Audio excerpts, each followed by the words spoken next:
Good evening, everyone, and welcome to Soccer Over There. We are live at the Brewhouse with the insane number of TVs.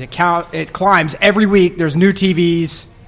The patio, even though the weather's slightly chilled, still an exceptionally fun place to come hang out. Drinks, food, everything.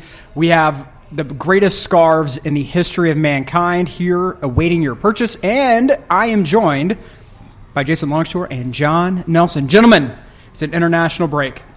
Yo. Check. So I don't like international breaks. I really don't. You're a club over country guy?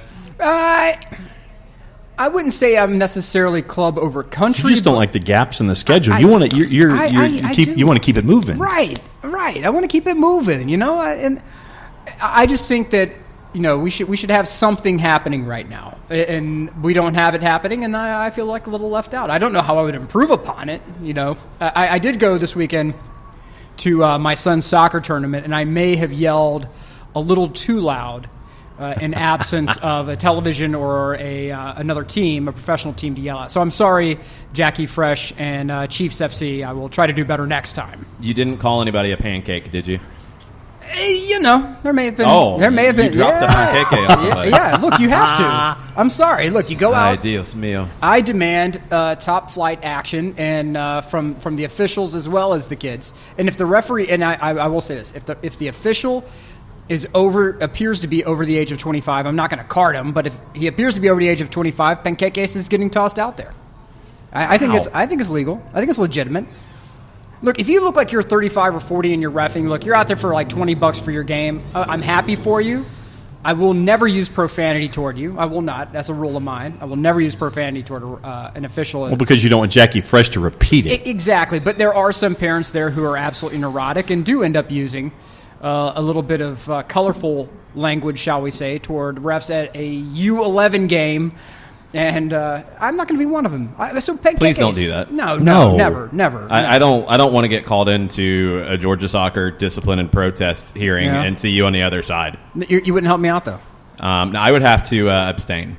Really? Yeah, I would have to say I cannot be on this committee. Oh, my gosh. No, I can't come in and be like, I don't know who this guy is. Yeah. I don't know who. What? Never heard of him. Who's this guy? Who's this guy? No, I'm not bailing you out. Nope. Mr. Leafy, why are you trying to hand Mr. Longshore a wad of cash? Oh, it's not a wad of cash. No. It's not a wad of cash. It's what a silly thing to say. There's still stuff in the news, though, guys. There's still stuff going on. Mm-hmm. And so where do we want to start, Jason? What's on your mind as we get this thing going? Do you want to talk about PSG? Do we want to start there? Yeah, let's get into PSG. So programming update for the night. Howard Hamilton will be joining us in the second hour as we preview the Copa Libertadores final this Saturday. It is the first Libertadores final that is being played in a neutral site. It's had to move in fine CONMEBOL fashion because that's what we expect out of CONMEBOL. So it will be in Lima, Peru, and it is River Plate, the defending champions, against Flamengo, the Brazilian Giants. Should be a great match. Howard will get us all set for that in hour number 2. We will have Mondays with Reddit, and I'm sure there are some really stupid things out there on Reddit. Mondays with Reddit. There will be some really dumb things to get into. We will have Mondays with racism as well, because it's not a Monday if there isn't some racism happening the days prior. Correct. And we'll get into some international break stuff as well. But we'll start with the news that really started to make the rounds today, and ESPN has it in a pretty strong fashion. PSG owners close in on Leeds United takeover. Yeah. I mean, Leeds, if everybody watched the Amazon series. Amazing television. Yeah, it was really, really well done. And gave you a sense that the ownership there, definitely passionate, definitely committed, but maybe not as resourced as it will take to get where they want to go. Right. They could use some extra ammunition. Well, PSG's owners would definitely be able to provide that. Yeah, that's something they could absolutely provide. Yeah.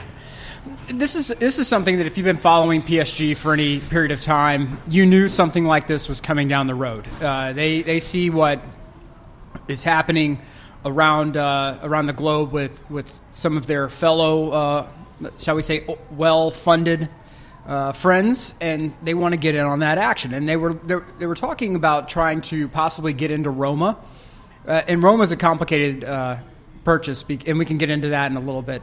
But at the same time, any of these groups, they want to broaden their horizons. And England is someplace that if you want to get in, you have two options. One is drop an insane amount of money and get a Premier League club. Newcastle. Or you can go and buy into the Championship at a far better price point and then build that club up. And in doing so, I think you'll probably have a little bit of a more, for lack of a better term, an honest path forward without immediately catching the searing gaze of financial fair play and trying to avoid relegation, immediately get your team into title contention, which I think is what happens with a lot of these groups that try to take over these sides. Can I ask a question that was a headline on The Athletic today? Yeah. Is financial fair play actually a thing anymore after Manchester City basically said, nah? It's for the poor. So it is for some. It's for some. So it's like most laws. Yeah. Okay, fair enough. Yeah. Just checking. If you are the 0.723% of the population, you, my friend, you have what they call Jefferson immunity, which means that you drop enough Jeffersons in front of them, like a big truck of them. Okay. Yeah, and you just walk away from whatever you want. We're past Benjamins. We're past Benjamins. Okay. All right, we're past Benjis. Woodrow Wilson immunity. Puff Daddy told me wrong. Who's on the million? Didn't they draft one time they drafted $1 million bill? I thought that was Woodrow Wilson. Let me check. Yeah, drop a Brinks truck of those, and that's your immunity law right there. But if you are a group that does not have, if you're Milan, who changes owners every other week, then you, my friend, have to abide by those laws 112%. And if you are a Juventus, if you're Juve, look, they just that you can reallocate some funds, move some things around. You can have the company that's on the front of your shirt, which happens to be co-owned or fully owned. I believe that is a fully owned. I believe Jeep is fully owned. Maybe it's on paper, not all the way owned or something. But you can have them rip up the sponsorship deal that they have for another couple of years and add a bunch of zeros to it and say, everything's going really well. Yeah. So we wanted to, renegotiate. Yeah, and because they're a publicly traded company, all they have to say is, hey, guys, we are interested in getting Paul Pogba. And then the price goes up. And that's money directly into your business, which helps balance the books, and you can just walk away with whatever you like. And so it's something where, yes, financial fair play is dead for the elite, but it is most certainly alive and well for the Newcastles of the world, for the Milans of the world, and those who wish to ascend to that special status. That pathway is more convoluted and crooked than it has ever been in the past, because now there's an actual governing body who's there to ensure that the boys' club stays the boys' club and doesn't have too many additions to that group. So QSI reportedly looked at Queen's Park Rangers first, and they've settled on Leeds. Now there's a couple others that are interested in Leeds as well. So fill us in a little bit on QSI, and they own PSG, but there's also now they're trying to get involved in Italy and either Roma or maybe Napoli, and things are just getting all kinds of bonkers. Are they going to buy both? They could. Wow. And but look at what City Football Group's doing. They have, City Football Group obviously has Man City. They have NYCFC. They have a City team in Australia. They're expanding all over the place. And it makes sense for them because they have a brand that they want to promote. QSI wants to be just like that. So what you can do is you can buy a team for relative peanuts in their world. But not a single football brand. That's the difference here. No, it won't be. But and in my opinion, that's probably a little more digestible, that you have a group who just comes in and says, look, we're going to fund your team We're going to put whatever sponsor we want on the front. Your team's going to be a winner. We're not going to change your team colors. We're not going to make every other team, conform to what we're trying to do here. But we want winners on. If there's two people kicking a ball around, we want to make sure that we know who the winner is going to be in this. And so QSI has eyes on Italy. Roma is, in my opinion, the one that is the most likely to be purchased. That was up until a recent development involving Napoli. Now, why is Roma getting pushed down on this list? Well, one, you have to look at the fact that Jim Pilata is in a different situation than De Laurentiis with Napoli, and that Jim Pilata is not putting up with the player mutiny right now. After he tried to, remember, De Laurentiis tried to make the team essentially lock him down at the training facility leading up to the international break. The players revolted, said, nope, forget that, we're going home. Carlo Ancelotti was just kind of like, I guess I'll leave too. And now De Laurentiis has said, I'm willing to sue all of you. And there's rumor, and he will. That's the fun part. He actually will. And there's talk that he's now interested in selling the team. And what no one else is really talking about here with this is that a couple of years back, Bari went bankrupt. And Bari is a team in Italy that for a while was a legendary side. But when they started going bankrupt, De Laurentiis swooped in, saved the day, kept them from having to start from ground zero with a whole new legacy, and he's loved there as a result. They have a large stadium, a Serie A-sized stadium that just needs some renovation. They have a team that is, ready to be funded to make the climb up, and it would be a very smooth transition for De Laurentiis to give that up.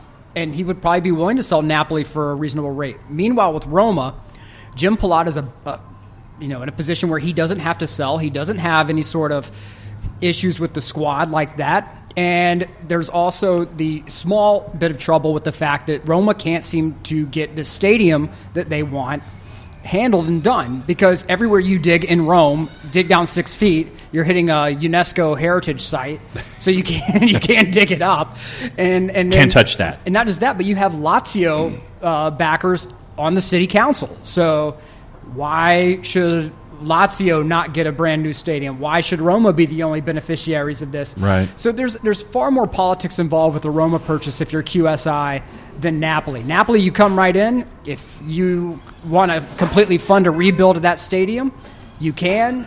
If you want to turn Napoli into a well-funded, juggernaut, you are certainly able to do it, and they have the squad to do it. So I think Napoli's the more attractive buy, and QSI would then have property in England with Leeds if this goes through, in Italy with potentially Napoli, and then La Liga's next after that. So how much would Napoli go for? I think Napoli would. They're not in the top 20 in valuations that Forbes put out earlier this year, and the number 20 is Newcastle at $381 million. I would. I heard that Napoli's turning a profit now. Is that true? They're one of the most shrewdly run organizations. The question was, is Napoli turning a profit? Yes. There's no one out there who is a tougher negotiator in Serie A than De Laurentiis. And not just that, but he fully embraces the model of, we will bring players in on super cheap, we will showcase them, and when the time comes, if they want to leave, they can. We're not going to sign them to really ridiculous deals. And if we go to sell them, I'm going to get every dime that I want out of it. I have a following question. I think I should go on the mic. Yeah, come on, go on. Get the mic, man. Yeah, come here, Howard. Howard is joining. So for those of you guys listening, this is how the show goes. Like, we all have dinner at the table. Yep. We're all just talking, eating. It's like you're hanging out at the pub with us, and I know Gustavo's hanging out with us down in Buenos Aires, and that's exactly what it looks like, Gustavo. We're all just sitting around the table with food and grabbing a bite and talking soccer. Yeah, it's funny because this is Howard Hamilton. I'll be on at 7 a.m. I actually had an extra question. Or 7 p.m., I should say. We might be here at 7 a.m. too. Who knows? Oh, I won't be. I was, and the funny thing was, I'm here wearing my Stanford swear again, and you were getting like a little. Last time I was here, I don't know if "reclept" is the right word, but you were like, "Man, this guy really has all the answers." I'm here to tell you that Bobby Warshaw is also a Stanford alumni, so I don't know how far you want to go with that. Oh, yeah, wow. Shade. Look, Howard comes in throwing shade. I like it. If you show me any organization, I will show you a couple of people who got passed through. So that's going to be my... yeah, that's true. That'll be mine. There's a couple of people who the teachers are like, you know what, maybe we should just kind of like, just get him out of here. This is it. Get him out. I don't want to deal with this guy. He's going to keep coming back and back and back. Just send him through. I don't want him to come back a second time. Yeah, your discussion at Napoli is interesting because back in the day, back in like the 90s, I was on one of the listservs, where everything on there, everything that's important on there is true. But one of the guys who's on there, was a pretty sharp guy. He was from Italy. He's actually an economics professor at Harvard. And this is this was kind of going on a discussion about, European sports shouldn't adopt American models, and he was arguing, well, actually they adopt it more than you think, and there's more of a franchise system, and you think you just don't call it that. And he gave the example of Napoli, where there was a point, I think in the 90s or early 90s, where they probably could have been relegated administratively because of a bankruptcy issue. Mm-hmm. And the Serie A officials said, well, we would prefer that there be at least one team in the south of Italy in Serie A. So they kept Napoli up. So they got relegated based on results, several years later. I don't know if that was, I had no reason not to doubt this guy because I knew him personally. Right. And I didn't think he would say I don't think he would say like obvious falsehoods. Mm-hmm. But I was looking around to see if that was backed up. I couldn't find. Do you know anything about that? I've heard a similar story, but I will also add to it that if you are Serie A during that period, and the mafia was extraordinarily powerful in that time, Napoli is not a side that you would want to relegate. You would want to send all the way down to Serie D with a bankruptcy where they have to restart everything. The Camorra were extraordinarily powerful. They had a long reach, and it's a side that it would probably make a lot of sense that yes, we want a team in the south of Italy, but there's also a couple of people who are like, I would like to be able to go home without looking over my shoulder. Let's try to find a way to keep these guys up. That's the public way to say it is we want a team in the south of Italy. And they really do want a team in the south of Italy, right, but because they don't want to have people show up at their house. Right. And there's and David Amayal on the Couch of Land podcast brought this up. I want to make sure I give credit where credit's due. And he said it's the one conspiracy theory that he believes in when it comes to Serie A, and that is when Maradona first showed up to Napoli, that all the odds makers went like nuts. The betting went off the charts that Napoli was going to win the Scudetto, and it was starting to look like they may have a shot. And out of nowhere, their fortunes reversed rather quickly. And it was believed that even the Italian government knew that if the mafia goes bankrupt trying to cover all of this, that it would be bad news, because there's a certain level of small petty stuff that gets subdued by their presence. So what happened. Napoli didn't win. The mob didn't have to cover, and everybody walked away with a valuable lesson learned. That's what happens when you work with for-profit community organizers.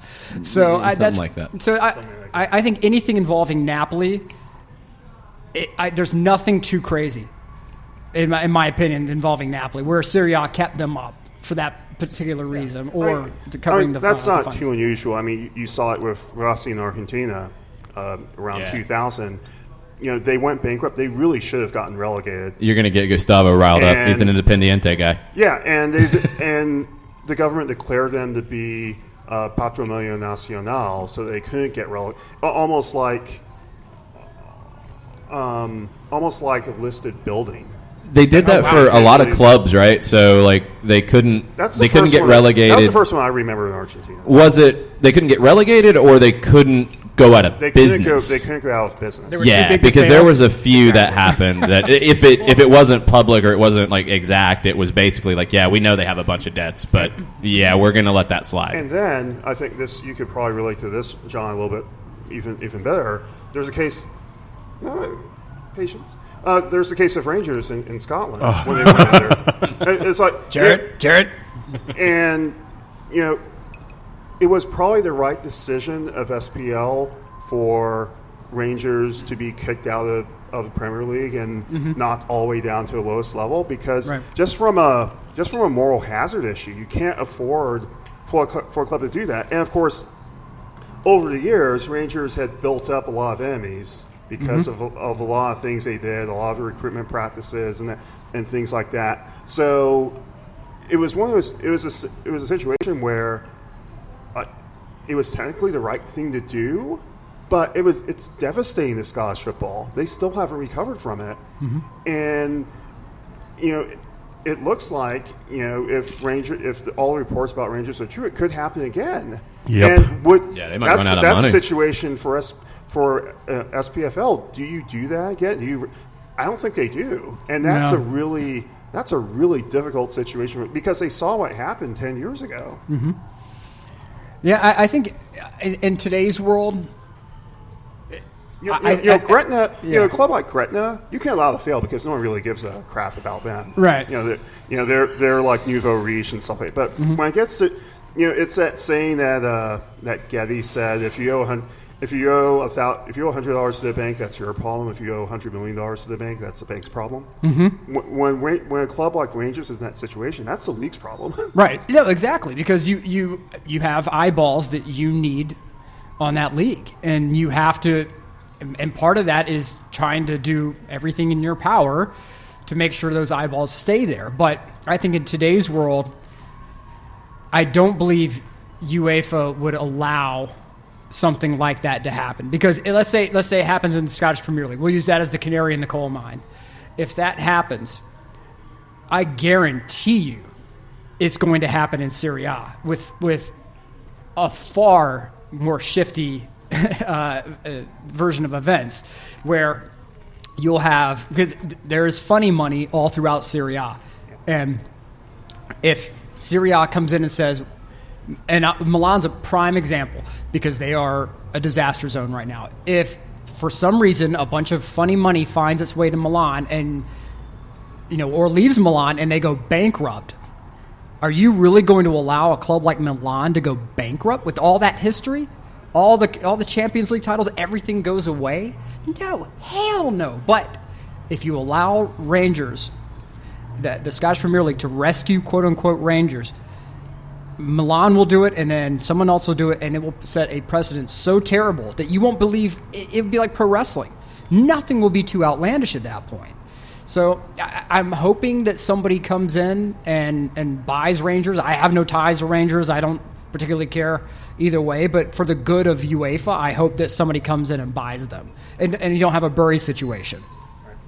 Right. It's a mess. I'll be back at 7. I'm going to have my drink and look through my 20 pages of notes on the final. And, I have a complete new respect for Jason Longshore and what he does for every game. Yeah, it's a lot. Some games it's easier than others. Some games there's a lot of storylines and a lot of things to dig into. A final, obviously, you're going to have plenty of things to pile onto. And others, there's not as much to dig into until you get to the day. And you don't know what the actual storyline of the day is going to be. Right. It's interesting. All right. See you at the top of the hour, guys. All right. Okay. Excellent promo. So, looking at that list from Forbes, just to get an idea here, Roma was on the list at about 15, 620 million or so. Looks like they turned 25 million to the good in Forbes' numbers. Are those accurate? Of course, we don't know exactly, but that gives you a ballpark at least. So Napoli could be a lot cheaper than Roma. Yeah. If you want to get in on it, if you believe those numbers. If let's say that what you're talking about is real with Roma, and you say what, 620 mil? I would say Napoli you could probably get for 350 to 400, because De Laurentiis will walk away from that. And he knows quite well that if he walks away from Napoli, even if QSI comes in and takes over, that there will be a period in which Napoli will be adrift. And Napoli is not one of those clubs that can just survive. They're just not. They need the financial backing, and I could see QSI getting into a financial fair play issue immediately with Napoli and trying to ensure that they get the right coaching staff in there to make sure that they get the right players and the players worthy of the QSI backing and whatnot. I could just see that going sideways very quickly. I would avoid Serie A QSI if at all possible. Then my question is, does QSI ever get to the point to where they're fed up with PSG and reallocate those resources into the other leagues and other places in Europe because of what you're not seeing from PSG on the European stage? Absolutely. But how much can you actually reallocate with financial fair play supposedly being a real thing? Look, PSG has dodged financial fair play like Neo on the rooftop. I mean, like it was like the agent is sitting there firing bullets, and in this case, it would be like financial fair play judgments. And PSG just keeps ducking and diving. And so Infantino's sitting there throwing paper. Yeah. QSI is like, nope. No, it's like your stories out of college, sports where, the player shows up on campus, they get shown around and then mysteriously leave with duffel bags, plural. I've never heard of those kinds of things. Never, ever heard of duffel bags lined with cash. I know nothing about what you're talking about. No, nothing at all. And just don't be shocked if you start hearing stories about, certain individuals with UEFA ending up substantially richer out of nowhere shortly after a PSG investigation. It was a reallocation of their resources. Look, everyone, John, with proper allocation of funds and a budget can quadruple their income overnight. It can be done, despite what anyone tells you. Look, I have a very, very rich cousin in Nigeria who's been promising me via email for a long time that I can be immediately rich overnight if I click a few links and send them my routing number. That's all I'm saying. That's wild. I got one of those cousins, too. Really? I know. Yeah. That's not true. Hey, exactly. What do you mean? That's not true? What are you talking about? It's crazy talk. But, yeah, look, QSI has the ability, if they do it correctly, to come in and make an impact. If you want to know my opinion on which one they should invest in, it would be Roma, because I think that they have enough money to honestly just buy off the city council, and because money speaks louder than team loyalties, a lot of times, and you can buy off some of those Lazio supporters on the city council and get your Does it speak louder than history? Yeah. Okay, just checking. Nowadays, I mean, look at the ultra groups in Italy. A lot of these guys would have been killing each other in the streets 20 years ago, and now they're working together to promote their Italian nationalist agenda. They found something bigger than club loyalties.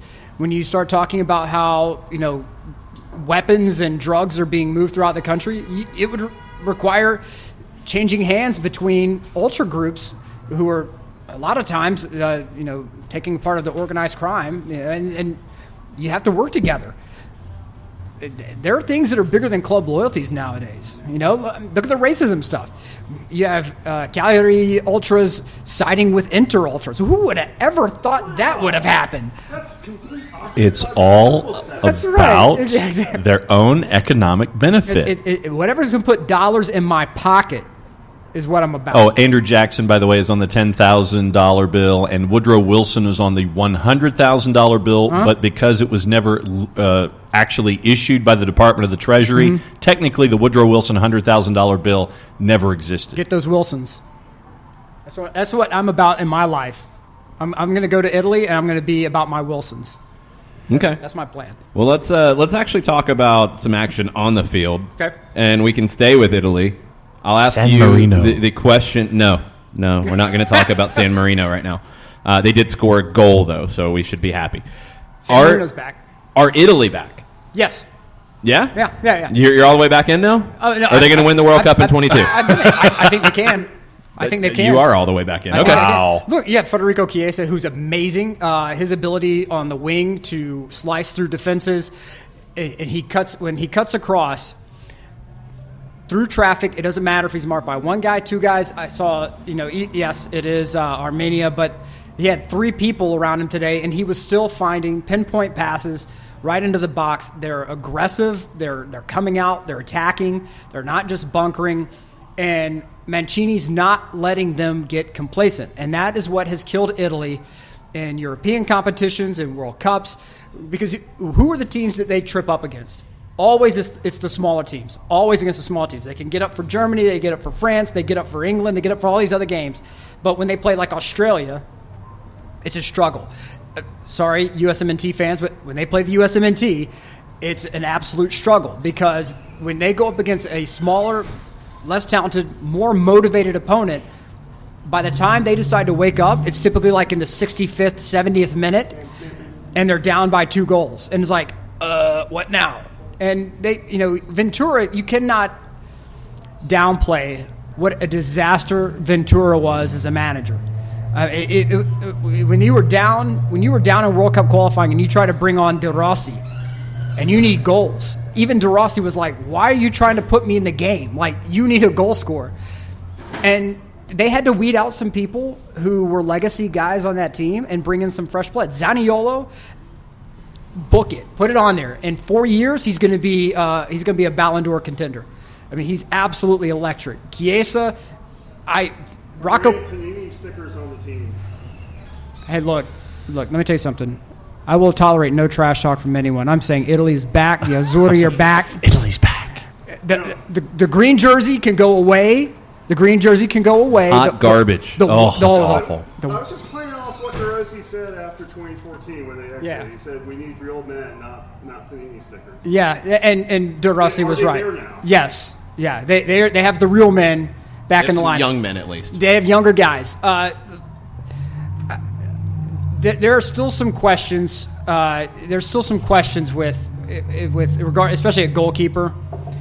I have some questions because you have a couple of guys who are capable. Donnarumma, as great as he is at his age, he's still prone to making some boneheaded mistakes. So in a knockout game, I have some questions, but this is not going to be the same Italy that barely gets through a group stage. So they're a competitor next year in the Euros. Absolutely. They're the Tiger Woods of the World Cup in 2022.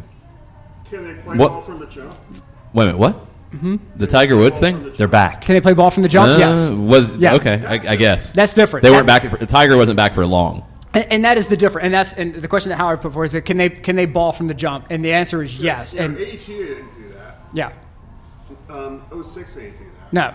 Yeah. And the thing was that 06, they were unbelievably stout on defense, and that's the only thing that saved them from embarrassment was the fact that because they sleepwalked through the group stages. That's Italy in a nutshell. Right. Every group stage game, they're going against we're going against Tonga. 9-4. Yeah, and it's like what? Like why are we not destroying these people?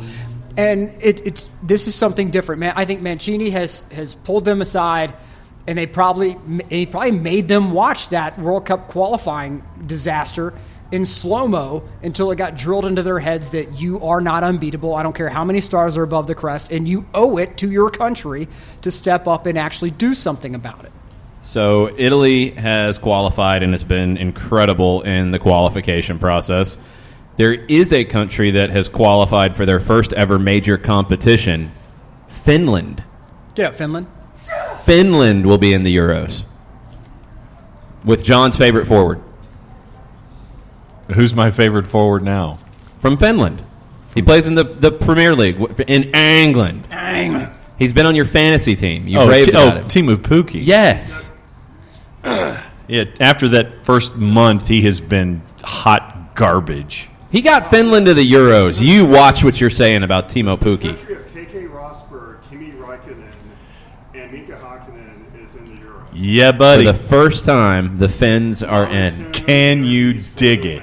Was it Jari Litmanen who played for Ajax? Yeah. He was Finnish, and they never got anywhere in those days. And he was one of the best players in the world. Lauri Nikkanen doing the jumps. Remember that, John?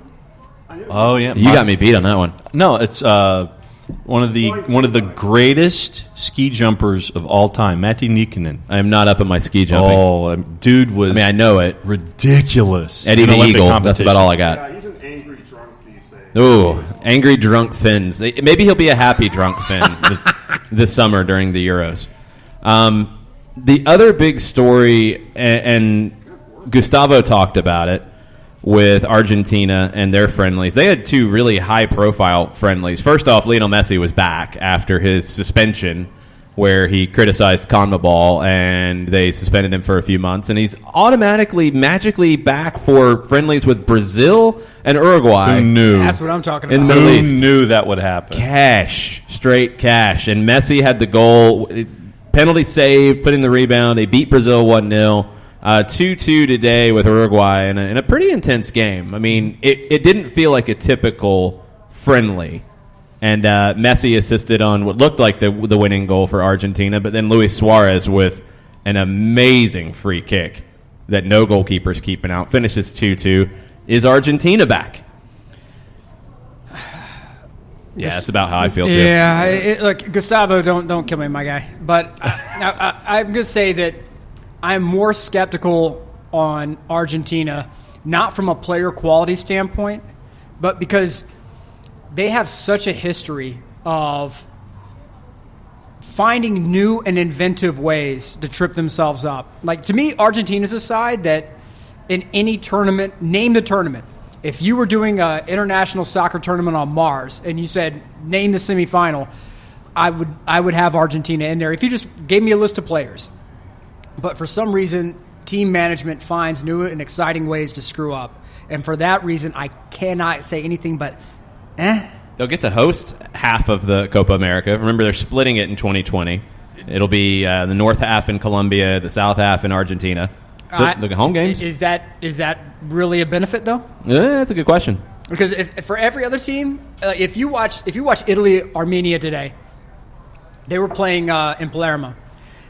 That's a team that is currently a Serie D side. And that stadium was packed out. And they were going nuts and cheering anything that went on.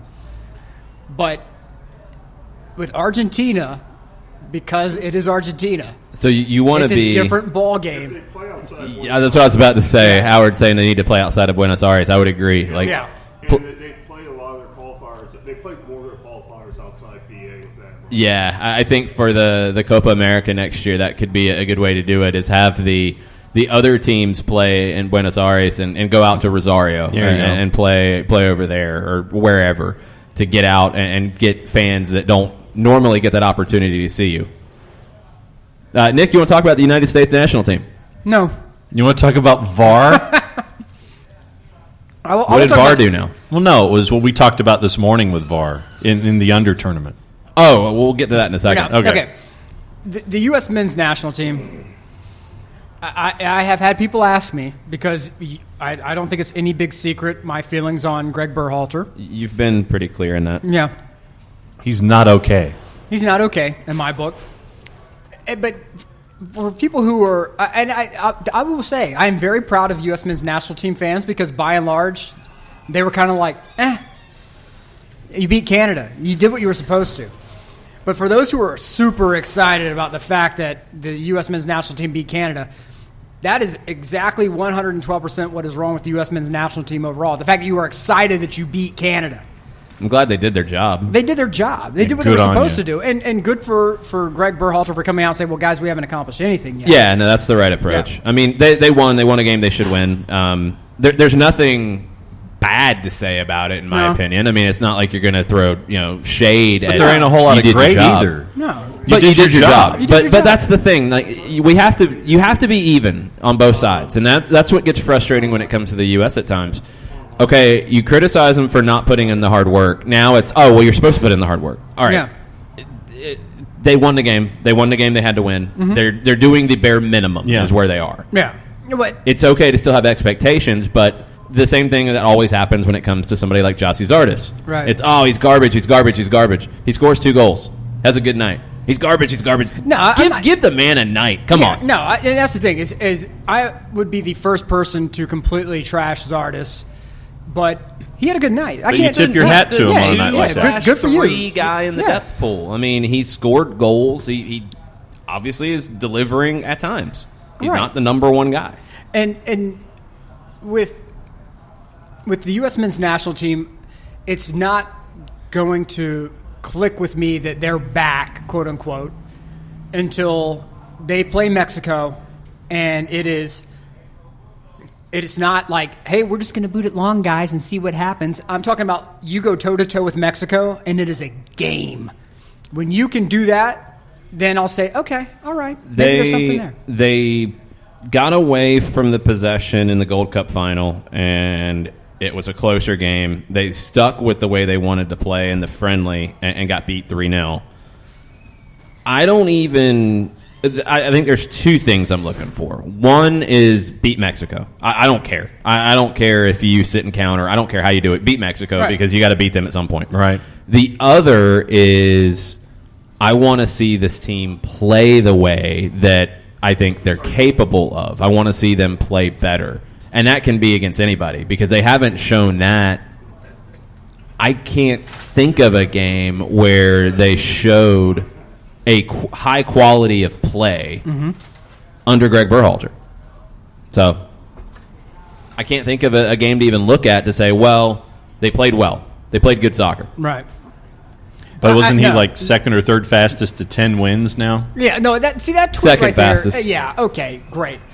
So U.S. soccer. It's accurate. And okay, right, but you could take any boxer or fighter in the world and put him against tomato cans and say, "Oh, hey, he's won his first 10 bouts." He did. There's a reason why people don't put as much stock in Floyd Mayweather's victory, his victories, as with some of the other fighters who may have fewer victories, but they went to war.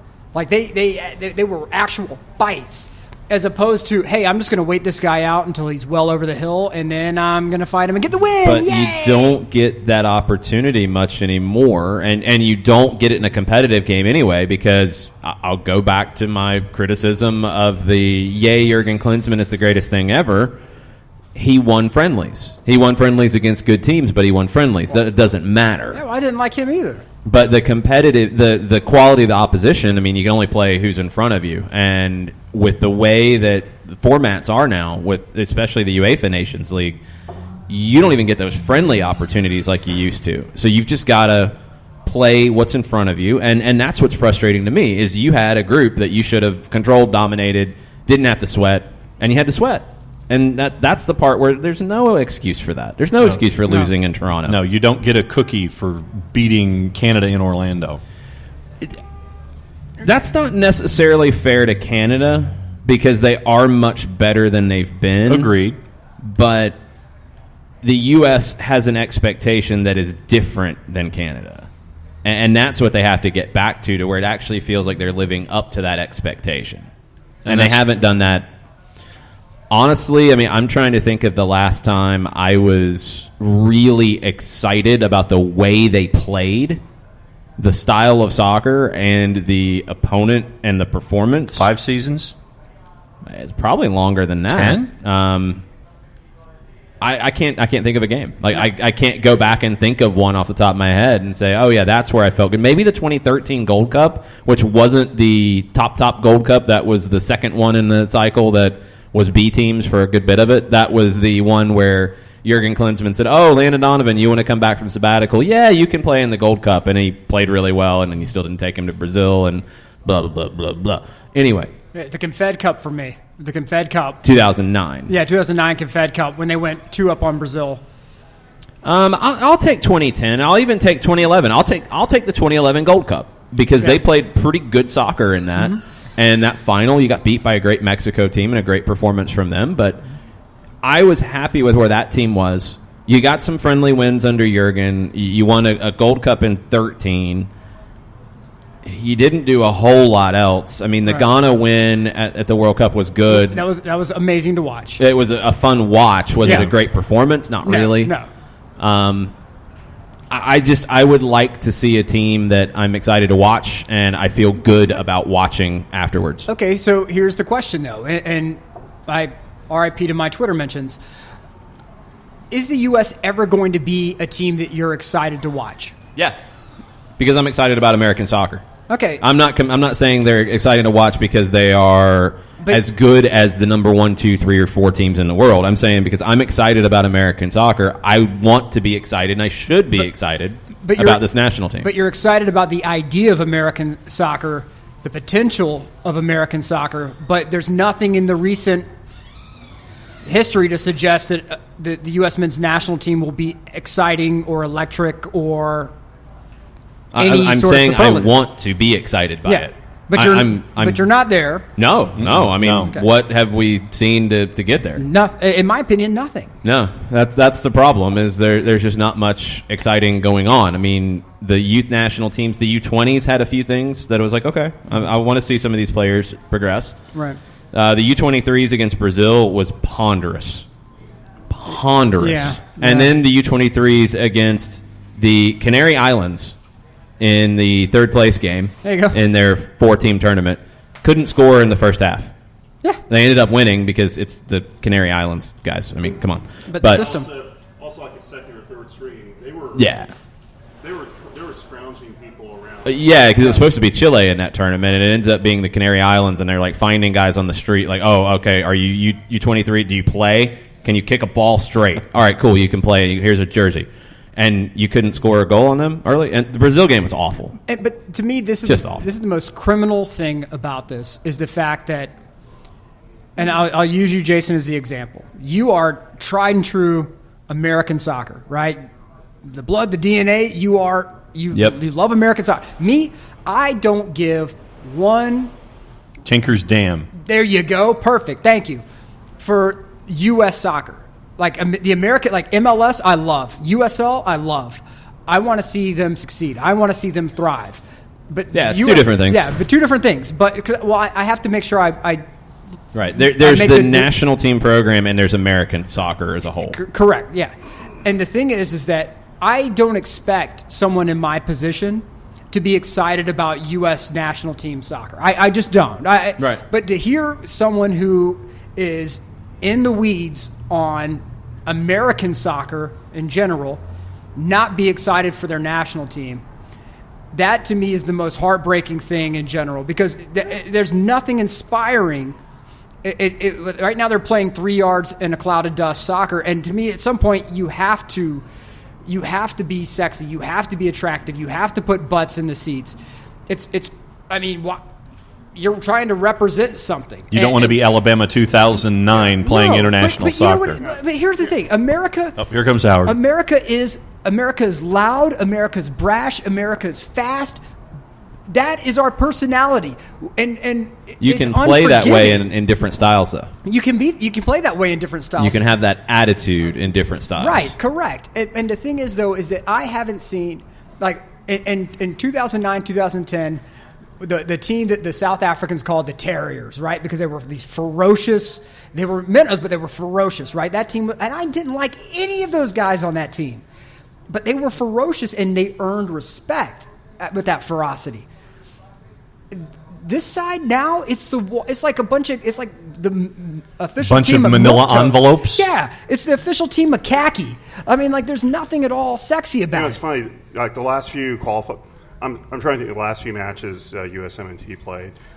What did I do on the nights they played? I watched baseball twice. I actually went to the baseball. I actually went to SunTrust Park, watched Braves play. Braves played the Nationals that night. Okay. I worked out in the gym. I think, and last Friday I watched one of those trashy reality TV shows. Oh no! It's one of those No. You're watching Keeping Up with the Kardashians instead of the U.S. national team. It was one of those delusional train wreck shows. It's about couples. One of them meets like Celebrity Boot Camp. No, Love After Lockup. Oh, there you go. You watched that instead of Greg Berhalter's U.S. national. Wow. Yes. Yeah. Yeah. I was working. I mean, one is a train wreck, and the other is Love After Lockup. But the thing is, and that's the one thing that when Ernie Stewart is like, I'm a happy man. I'll be back at the top of the hour, guys. That's what drove me nuts, was Ernie Stewart saying, I'm content. I'm happy. Right. That's just. You can't, like, even even if you are seeing progress that we're not seeing. Dude, Howard, just come and grab Howard, the mic. why are Howard? Get the top of the hour. Just come and get the mic. Sit. It's ridiculous because I have fries and chicken and all that, too. that's all good. From a PR perspective, to come out and say that, when you know that people are so angry. Yeah. You can't say that publicly, even if you are delusional enough to believe it. You can't say that publicly. Even Berhalter was like, "Nah, dude, don't, nah, dude. I got pressure. Nah, brah." Stewart wouldn't even be able to get away with that if he were back in Holland at an Eredivisie club. Right. Like the clubs would, like the fans would, like tear him a new one. No. And that's what, yeah. So I think it gets to... Howard will be back at the top of the hour. This is Howard Hamilton again. Change of program. I'm going to be on through the top of the hour. Yeah. It'll be through the break, everybody. Well, look, because right after this, here's the thing. It's not like Frank de Boer, where Frank at least had like 4 titles at Ajax. Ernie Stewart came from like Willem II. Okay, he came from like Willem II in the Eredivisie. Don't sit there and try to talk to me about what you know about the Dutch style of play. Man, get out of here with that trash. He was at Alzad, wasn't he? He ain't win 4 titles. He played it, Willem. I don't know if it was the year. I don't know if it was the year they won a title when Van Gaal was there. But he was out pretty quickly as a technical director, if I remember correctly, by mutual consent, which means that get out of here. I was going to say, why are you putting the microphone down, Howard? I know. Well, I'm going to attach it at some point. It's nature of habit. I think one of the big issues with there are many big issues with USMNT. I think with American soccer in general, particularly the men's national team, I think this has been pointed out by a number of reporters, especially foreign reporters. There's not the same level of accountability with the national teams here as they are in other countries. 100% correct. Because I think in other countries, the fate of the national team is seen as like a public matter. Like not just across fans, but the media, sponsors, that sort of thing. I get, the impression here is that, hardcore fans care and the rest kind of shrugs their shoulders. And so it's more like a private club that everyone's on the outside in, not like some public thing where everyone's in it together because these are chaps who represent us. So there's not the same, and you see it with MLS teams, particularly those that aren't covered very well in their own markets. There's this level of accountability that would force the federation or a team to improve their approach, improve their operations. That's non-existent. Mm-hmm. Well, okay, so we'll go back to when Italy missed the World Cup, and everyone here, some people will remain unnamed, get in a pinch whenever I say repeatedly we should forever boo Michael Bradley out of the building. Yeah, and that's to me like, oh my gosh, that's the worst thing that's going to happen to these guys. They get booed out of the building. They have signs of. It's 2 years later, dude. Not letting it go. It's 2 years later. Yeah. Why are you putting it all on that guy? They pay for it. There were other players there too. No, but isn't he the quiet leader, the one who leads by example? The one who's supposed to be. Yeah. I thought it was a team sport. Leaders. Well, he boos out the door just as I boo out the door vehemently. The exact same. So okay, it's 2 guys out of 11. I boo him out the building. You didn't boo Bruce Arena out the building, and it was his tactics that cost the U.S. the World Cup. That's because I was under another employer's flag. Mm-hmm. Yeah, that's how. There's always an excuse. In order to ensure that person did not lose contract with an entity that will not be named, I will say that I did not boo the big man to his face, which I wanted to do. Very disappointed, Nick. Bruce had it coming, but I will say that when the Revs come to town in 2020, oh yeah, and I'm in the stands. Bruce Arena gets announced as head coach. He'll have an excuse. But in Italy, when the buses pulled in, the buses were pelted with rotten fruit and vegetables. The players had to make public apologies when they got back in their club team. And you got none of that from Team USA. No, you got. Well, look, I will say, Josie put out a statement, right, and said his piece about it, right. A bunch of guys did. Yeah, but the thing is, though, is that the public in Italy went nuclear. Yeah, but hold on. Here's the thing, though. Are they? I remember 1994, Italy's first match in the World Cup when they lost to the Republic of Ireland. Like, Italy lost its, the following day. It was just, all this opprobrium and stuff Yeah, but they didn't keep booing Roberto Baggio 2 years after he missed a penalty. Right. It still gets brought up. No, it still gets brought up, but they didn't. They're not still booing Italian players who didn't qualify for the World Cup. The Dutch aren't still booing players either. There's a difference now because if Italy went out, see Nick 8 and he's fired up. If Italy went out against Liechtenstein or went out against San Marino, Trinidad and Tobago and San Marino, get out of here with that nonsense. No, okay. So I'll use a better example. Okay, so if Italy went out against the Faroe Islands, is that a better example? No. Iceland. That's okay. a little Finland. bit better. If they went out against Iceland, yes, and they got knocked out by Iceland, they would still be getting booed. I don't think they would. They absolutely. But see, here's the thing. Nick. No, I disagree because here's the thing. I agree with the accountability piece. I'm sorry, Jason, you're wrong. No, you're all wrong. I agree with the accountability piece. This is the first time I've ever said that. It's all good.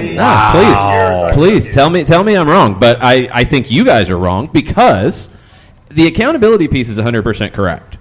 I agree that there's not enough of that. I think it has picked up. I think you are seeing now more members of the soccer media asking really hard questions of Berhalter, of Stewart, of the program. That's happening now, probably in response to what happened a couple of years ago. But the idea that because we're still booing a couple players, that's the accountability, that's not. That honestly doesn't register. I think what has to happen, the accountability, ultimately, Sunil Gulati didn't run for re-election instead of stepping down. That didn't help with accountability. You didn't get somebody new in the federation. You still kept with the same kind of network that you're bringing people through. Nothing really changed. That's the accountability, because what has Italy done since they didn't qualify? They've changed the program in a lot of ways. That's why they're having the success that they are. Blew it up. They blew it up. They didn't blow it up here. That's the problem. And yes, and so if Carlos Cordeiro came here, I would boo him out of the building too. That's where I have more of the issue with than a couple players. That's the only thing. The accountability, I'm 100% with you guys. If the U.S. lost to Mexico and didn't make the World Cup, and they played their butts off and didn't get through, it just didn't happen. Because sometimes, no matter how supremely talented you are, the ball doesn't fall your way. And the U.S. doesn't go to the World Cup with that. I would feel comfortable with that. I wouldn't like it, but I'd be like, okay. It's not one game, though. And it's not one player, two players for me. It was Klinsmann starting the cycle in the Hex that year with 2 losses. Only one team's ever bounced back from that in the Hex's history. And then Bruce had a couple just awful games with creating the plan. The Costa Rica game at home was awful. And the game in Trinidad was one of the worst decisions I've seen from a manager in a long time. That's the unforgivable game. It is, because even with all of it, even with all of that stuff that you had done to screw it up and make it difficult, all you had to do was go down and get a draw in Trinidad against a team that was a bad team that was already out. They were bringing in new guys, and you knew how they were going to play. You knew the field was waterlogged. You knew what kind of game it was going to be. And you played the same lineup from a couple days before, and you didn't play 2 holding midfielders. I mean, as simple as that, against a team that's going to play direct and look for a second ball, you're leaving Michael Bradley there by himself to try to win everything. You can't do that. That's bad tactics. It is bad tactics. That's the issue. Yeah. So for me, that's the giant issue. Here's the thing. I'm not going to jeopardize the bag because of my illogical hatred of a human being. The bag will always take precedent over my irrational hatred of someone. No. I know. Right, but when I am safely secured in section 233, row 1, seat 1, check. Please believe that the lungs will be bleeding from booing Bruce and Josie and Bradley out of the building. Let me make it clear on how I stand on this, because I think this gets twisted a lot of times. Okay. I think booing individual players for the performance is silly in this. What I think the issues were organizationally and from a technical staff. like across the board. I think those were the big issues. I don't think you can put it on a player, on two players, on three players. It is two bad managers who were awful in individual games that cost you points, Right. and awful leadership from the federation during the whole process. And here's another thing with Bradley and Josie both. It's become a thing, right? That's what it is. It's yeah. become a thing. Yeah. So here's the thing. We'll use a pro wrestling analogy with this. Kurt Angle was the Olympic hero, right? It's true. It's damn true. And sorry, that was a little wrestling humor. There It's real. Yeah. So when at some point with his music, it has these things like dun Yeah. dun. Uh-huh. And so what happened is another wrestler started chanting, "You suck." And whether Kurt Angle was a heel or a face, whenever his music hit, everyone started chanting, "You suck." Right? Mm-hmm. He could be like the best baby face going, and he's still getting "You And suck" then he out embraced of the it. building. Yeah. Right. And then he embraced it. And I think at some point, Bradley and Josie need to go into it. Oh, do it at I think they're Mercedes-Benz. there. Honestly, I think and they're they there need to now. lock arm in arm Yeah. and just rock back and forth at midfield to the chorus of booze and make it your superhero theme. Yeah, I think that's where they're at now. Just do it. All right, we've kicked the U.S. national team around too much. We've got to hit some No such Mondays thing. with Reddit Mondays with Reddit. before we get into the Libertadores final. And Okay. Howard's book is huge, by Yes. the way. Okay, today, Edison Cavani became the 8th CONMEBOL player to score 50-plus international goals with his goal against Argentina. Mm-hmm. So now you've got 8. Can you name any of the other 7? Of CONMEBOL? CONMEBOL. South American national team action, 50-plus goals. Ronaldo. LA, Ronaldo, yes. Pele, yes. Mario. Romario, yes. Let's see here. So we've got 4 left. See, I would have had Pele and Salas? Nope. I would have said I would have had Pele and Messi. Nope. Okay. There's some obvious ones you're still leaving off. Spencer? Mm-mm. No. Juan Pablo Angel? Nope. There's like one mega obvious one. Messi. Yes. There we go. Batistuta, Yes. 2 left. Maradona. Nope. No. Nope. Wow. Didn't play a Okay. ton of international games. Kempis. Nope. Oh, really? Wow. Modern guys. Current guys. Bebeto. Kempis was 78. 2 current guys. These are 2 current guys. current And 78 is not modern Okay. or current. Fair enough. Falcao. Nope. All right, you each get 1 pick Forlan. left. No. Okay, last call. You each get 1 pick. Ricky Kaká. Nope. Santa Cruz? Nope. I quit. I quit. Nick's favorite player plays for Paris. Neymar. Yes. God. And another player who scored today, Luis Suarez. Okay. Far out. Hannibal Lecter. Good for him. I did not realize that Neymar had more than 50 for the national team. All right. Okay. More Mondays with Reddit. Mondays with Reddit. On the back page of the Times in England, we have a replacement for Mauricio Pochettino.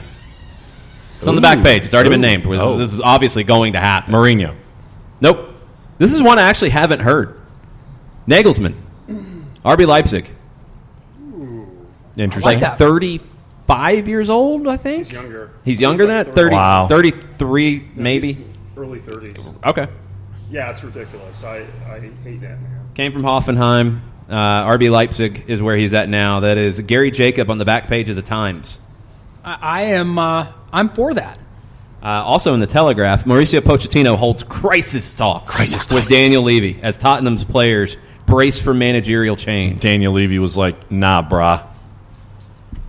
Yeah, I'd be almost amused to tell Pochettino, like, Pochettino, no one cares, coach your team. Right. Like, Al Davis to Bill Parcells. Yeah. Just coach the team. Just go out there and do it. Just But, win. Until I tell you not to, Yeah. which I think might be happening. but Yeah. honestly, Does he make it to the Christmas break? No. I don't think so. I mean, the question obviously comes in: who is going to replace him in this time period? You have to find an Gus Hiddink. Yeah, why not? Why not? He's replaced everybody else. Yeah, just get Hiddink on the phone and make it happen. But I think you have to. I think it's time. It's time for him to go. Sadly, as that is. Ooh. I don't know if I get to ask a free question to the hosts. Sure, go for it. Why not? What do you all think of Leicester City this season? We talked about them. I know you probably talked about them last week. No, the caddies I'm at sure Bushwood. I love it. No. It's No, the caddies at Bushwood show. Yeah. The question was put forward. Who is what's the best coaching job?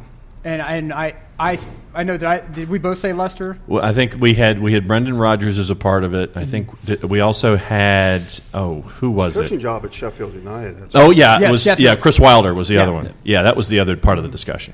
And that was because I'm a huge fan of center backs bombing forward into attacks. Strange what happens with a 3-5-2. It's crazy. It's wild. But yeah, I think Leicester's for real. I do. I think they're for real. Especially this season in the Premier League. I don't think they're going to win the league, but No, I think no. they're better than the 15-16 team. And they're elements. Yeah, I would of the agree team. with that. Yeah. There are elements of the team that won it all. You have really young talent. You've made some really clever and great acquisitions, particularly in defense. No, Tielemans, Soyuncu, amazing. Yeah, he's fantastic. Everyone thought after 16 that it was a one-off year for Vardy, and I think he's just continued on from there, which is just really, really impressive. Like, I don't, unless Liverpool has a collapse, I don't think Leicester can win the league. No. Can he finish top four? Oh, no I doubt. think Champions League, if they don't get it now, they should be disappointed. Which would be a bigger accomplishment, in my opinion, Yeah. than what they did in 2016. Yeah, I agree. I totally agree. Do we agree with Tim Sherwood, who is back saying things, which I don't know if that's a good idea, but anyway. He says, don't blame Mauricio Pochettino for Tottenham's slump. Blame the players. Look, when we've covered this, when we've covered Spurs, it's always been the same thing, is that you don't go from leading a team to the Champions League final to suddenly being a bum overnight. It typically doesn't happen. Now, other managers may pick up on things that, see, here's the hot take police. They're coming to get me. Yeah. Here they come. Guys, it's been a fun run. But I just think that he has a team that they screwed up contracts with. Hold on, we're going to let this pass. All right, go, boys, go. The joys of being low 5 points. That's right. Here at the Brewhouse Cafe. And there are 9,412 TVs. That's right. And there's wonderful drinks and food and these wonderful Great stars. drink specials. And that's another thing, doesn't go from being a near champion to a bum overnight. These wonderful scarves we have from the Holding Midfielders Appreciation Society. Nicely done. That's a really clever placement of advertising spots. I Hey, applaud you. Nick above anything knows how to slide in the promo. We'll slide the promo in. But I just think that they mismanaged so many player contracts that now you have players who are looking for the next gig. And when you have one player, it's tough. They have checked out. Two players is tough. How many are we up to? Like 3 or 4 who are coming up to end of contract? Three? You can't run a team with that. You cannot run. I don't care how good of a manager you are. You're not running a team with that that's going to be competitive because it poisons the locker room. And I think that's what Pochettino's dealing with now. I think Pochettino goes to another job and he's aces. But it's just not working in this situation. Just like whenever you may be dating someone who outside of your relationship is an incredible person, but together it's a toxic relationship. You're just not a good match for each other. So you find out you're better people apart. It happens every day. Like Melanie Griffith and Antonio Banderas? Well, there's a little extra behind the scenes on that one, but if you guys watch Original Sin and come back and talk to me about the Melanie Griffith, Antonio Banderas situation, and you'll find out very quickly why that relationship went into the toilet. Aye. Combustible slightly. But I'm just saying that it's a toxic relationship that there needs to be a divorce. Okay, a couple silly season rumors. Zlatan Ibrahimovic, it seems like Milan is losing out, and Bologna is now in the lead. Good. And that's from the Milan fan. Good. Amen. Okay. Yeah. Neymar, always where Neymar could end up. Barcelona could be facing competition, according to Mondays with Reddit. Mondays with Reddit. Good. Chelsea. Yeah. Neymar to Chelsea. Have fun, Frank. Meanwhile, at the Legion of Doom. it wasn't for you meddling kids. Oh yes! Oh, it would be amazing. Oh, Frank Lampard and Neymar. Oh, goodness. It would be a WWE match on the sidelines. Oh, Frank would just have could enough you- one day. All of the goodwill with Tammy Abraham and Mason Mount and Christian Pulisic Gone. flushed down the toilet. Outta there. I mean, it's like the Andy Dufresne sequence in Shawshank Redemption where he's trying to tap into the sewer line That's to get right. out. Then you get that moment where The Rock finally gets the line and the line just explodes. Yeah. That's what happens if Neymar goes to Chelsea. Yeah. Okay, and we're going to end They get with to crawl through a Yeah, river. crawl through a river of his. Yeah. Yep. we're going to end with this one because this is one of the best Mondays with Reddit things I've ever Mondays seen. with Reddit. So it's from the Metro, which you have to take with a gigantic grain It's of a salt. great Berlin song. When It's free on the Metro. yes, when the tag is gossip, you gotta love this. The headline: John Terry pulled plug on Chelsea's move for Sergio Aguero before he joined Manchester City. What? Yep. According to The Athletic, Chelsea made their first inquiry for Aguero 2 years before he joined City. They were initially put off by the transfer fee, the salary demands. So then Carlo Ancelotti is like, hey, I want Sergio Aguero. This guy's good. Yeah. John Terry, the captain, who, along with a bunch of other players in the team, had a lot to say in how things went. Yeah. Terry was not a big fan of Aguero after playing against Terry's him in not the a big Champions fan of League. anybody that doesn't make him look good. He said that he was unimpressed, but said to have been unimpressed by Aguero's movement and passed on his critique to Chelsea's hierarchy. No, He passed on his suggested- critique. He suggested that they should sign David Villa instead. Right. It sounds to me like the Chelsea board were afraid that John Terry was going to give some of the wives and girlfriends a tour of the captain's suite. That sounds like Lundberg to the two Bobs. It is. Wow. Yeah, Accurate. I'm going to have to disagree. Yeah, go sign David Villa. Then he signs for Barcelona. And Queensboro FC. Look, all I'm saying is that this is one rumor that It is a rumor. that I could see actually happening. I like it. Because if Terry, and we all look, if you followed Chelsea during the John Terry tenure, he was the face of the club, The alpha dog. yeah, and whatever he said went. So I could absolutely see him pulling an end around on Ancelotti, knowing that Ancelotti was not going to be there for that long with the way that Roman treats managers, and go to the board and say, I don't want that guy. I'll be curious to see if more gets said about this. Oh, I'm sure there will. I think he kind of missed on his critique. I would, Shocked. just a little bit. Stunner. A Just a- great just a player, little but I off. don't think John Terry's exactly the brightest bulb in the box. I mean, hey, How many players do you think Lionel Messi has put the veto to while at Barcelona? I wonder. I don't know.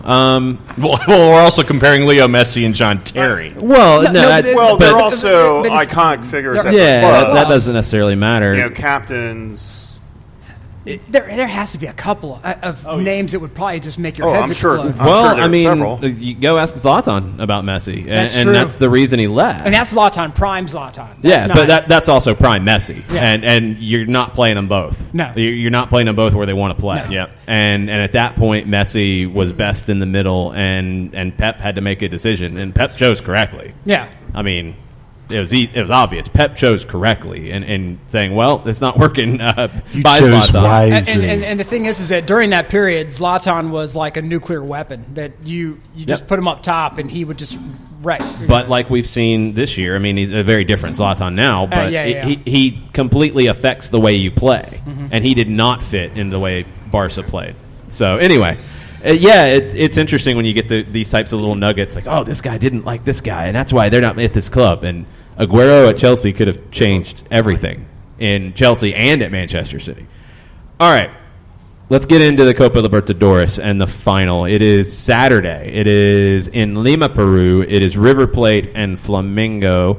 And let's get caught up, Howard, on kind of where these teams are coming into it. So both teams have played in the last week. River in the Copa Argentina and Flamengo in league play, or was it a cup Yesterday. game? Yesterday? Yeah, yesterday against Gremio. Was it league? Or Yes, it was cup? league. Okay. It was league. So how do you look at both teams coming into this match? I look at it as fairly even, but I think there's more. I think there's more of an advantage toward Flamengo. I think Flamengo, the the league's wrapped up. They're 2 points away. They beat Gremio 1-0 yesterday with a lot of their starters. It was a penalty about 40 minutes into the first half. They're 2 points away from a win. Like, if Palmeiras fail to win, they're effectively champions in their next league. Palmeiras have a game in hand, so if they don't win that, Flamengo are effectively champions. It's been a long season. Like, Saturday will be match number 68 for Flamengo. 68? 68 in the calendar year. In the calendar year. Wow. Yes. And now, are they on? So they're on a calendar year season. It's a calendar year national league. Okay, got it. It's also a calendar year state league because the state league occurs from about January to March or April. That's it what depends we got. on the state. That's what we got into about the state leagues and the national league, and how the national league has grown in prominence. The state leagues aren't quite what they used to be, but they're still. Right. Yeah, it's two different competitions. They have their purpose. They're actually, the way that it works in the Brazilian pyramid is that the state league, the winner of the state league, if they're not already in the national league, gets promoted to Serie D, which is the fourth tier of the national system. So they do serve a semi-coherent purpose. The issue is that you have kind of like the old college football conferences here. You have a lot of historic rivalries that go back 80, 100, 120 years or more. And fans want to see those, and they want to see their team win every time they're in these rivalry matches. And they don't care if it is they don't care if it's a youth team or a first team. They expect to win. So there's a lot of pressure for these first string players to appear in the state championships, logically, especially for the bigger states like Rio de Janeiro, Sao Paulo, Rio Grande do Sul, Minas Gerais, it's probably in the club's interest for their star players not to play a state championship and then focus on national, but the fans don't see it that way. So it's a really difficult and then there are all the political issues as well. So in 2019, Flamengo have played 17 matches in Rio State. They won the state championship this year. They've played 4 matches in Copa Brazil. Copa Brazil is a 2-leg competition each round, and they entered in the round. The first division teams entered in the round of 16. Don't tell Brazil about the Copa MX competition with group stage. Right. Yeah, they'll add that too. Right. Yeah, and Copa Brazil feeds into Copa Libertadores. The winner gets automatic berth for that. They got knocked out in the round of 8, so they played 4 matches. They've played 12 matches in Copa Libertadores, not including the final, and including yesterday, they have played 34 matches in the Brazilian National Championship. Good grief. The Brazilian National Championship, I mean, it's a 20-team league. They play 38 matches. That's not bad if you're only playing the national championship. Yeah, that's logical. 38 games, that's logical. But, even the two-stage cup, okay, fine. It's the additional 17 in the state league. It's the state league that makes the biggest difference. Yes. They've played 67 matches. If you take out the state league, you get 50. Which is a lot, but what European it's a lot, teams do. but it's only 2 more than what River have played this year. Right. And in 2019, River played 13 matches in the previous season's Superliga. They played 4 matches in Copa de la Superliga, which is also 2-leg, but they exited in the quarterfinal round. That was the one that Tigre won. Right. They've played 5 matches, which are single leg matches in Copa Argentina, and they advanced to the final. They beat Estudiantes de Buenos Aires in the semifinal on Friday. And they went first choice in that too. Right, and they went first choice. They didn't rest guys. And they've played 12 matches in Copa Libertadores and 13 matches in this season's Superliga. So you add that all up. A test later on. The train leaves Baltimore at 4:27 p.m. Yes, but it kind of color purple. It kind of goes to the point, like the Argentine season is kind of mostly a August or late July through the following half-year competition. In Brazil, it's on a year. So Brazil, you've got a team in Flamengo that has played a lot of games in this year, and it's kind of the end of the season. And you've got a River team that, I mean, it's kind of year-round, but you're at the midway point of the current league season. You're at the end of the National Cup. Right, and their summer break is halfway through the domestic league season. Right, so it's kind of awkward the way the seasons line up. I'm sorry. Half of my weird look that I was giving was trying to process how many miles were on Pity Martinez's legs whenever he first came to Atlanta United.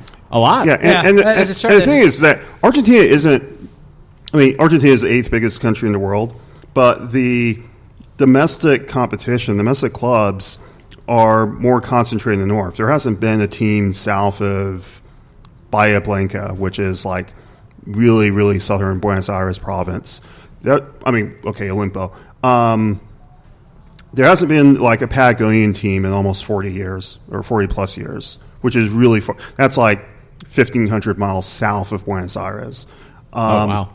You know, you've had teams from Tucumán and Salta, Jujuy, like close to the Bolivian border. Mm-hmm. That's about 1,500, 1,700 miles away. Mendoza is about 800 miles away, like due west. So there are significant distances, particularly for the provincial clubs that are in Primera. Right. Yeah, for the Buenos Aires clubs, for the most part it's a bus ride. But when you're going out to the outer to teams in the outer provinces, Atletico Tucumán, Godoy Cruz, even the Cordoba and Santa Fe teams. This probably isn't true for the smaller clubs, but I'm pretty sure the bigger clubs would take a charter flight. It's about if you're going out to say Tucumán, it's probably a 2-hour flight. Right. Mendoza is probably I haven't flown there before, but that's probably an hour and say like a regional jet. And how does that compare to Brazil? Brazil is freaking huge. Yeah. But most of the clubs are in the south. You have clubs in Recife or Bahia. You haven't had.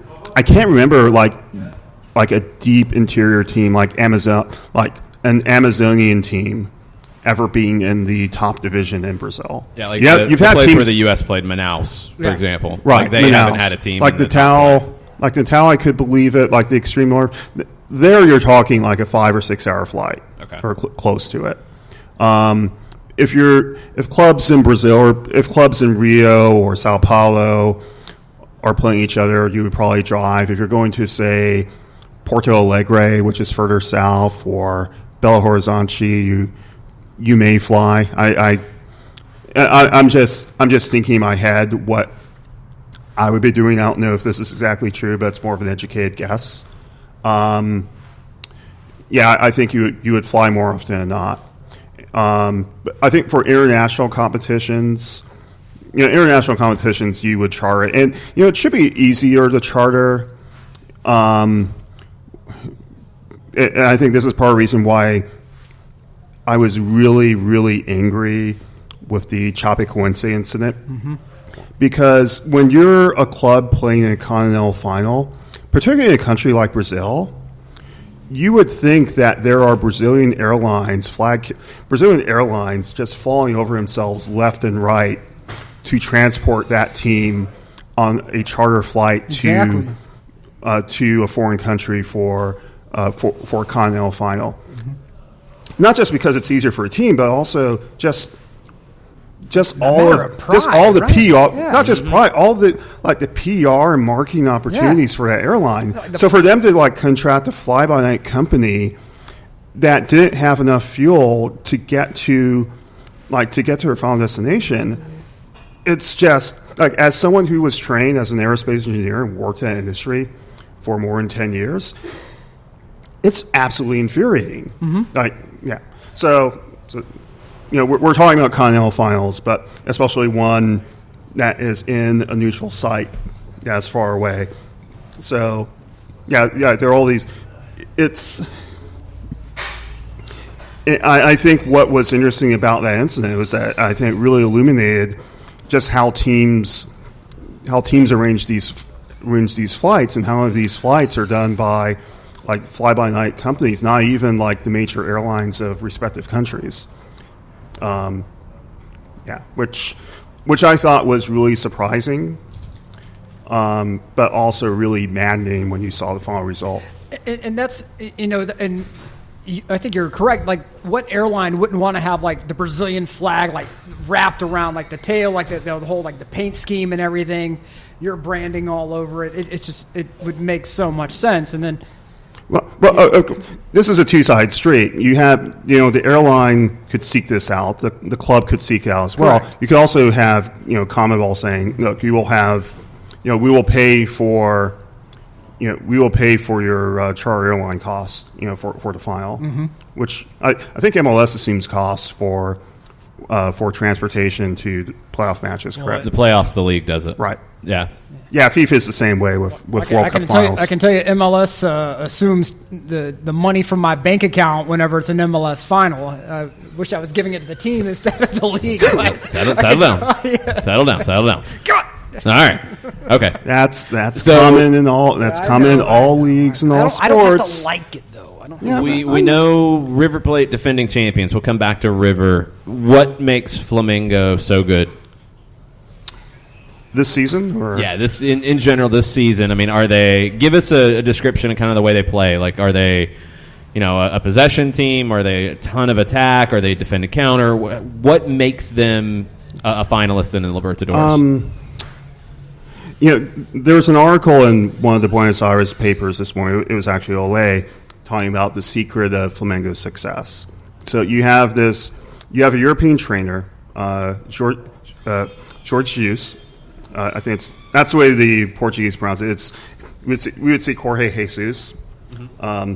I remember watching this Portuguese sports panel show, and it was talking about Porto winning the title, and Jorge Jesus was at Benfica at the time, and they had this conversation where I guess they were mentioning Jorge Jesus, and I wasn't fluent with pronunciation, and I was wondering why they were talking about George Bush all the time. and I realized, it's a Benfica guy. So he joined Flamengo in early June.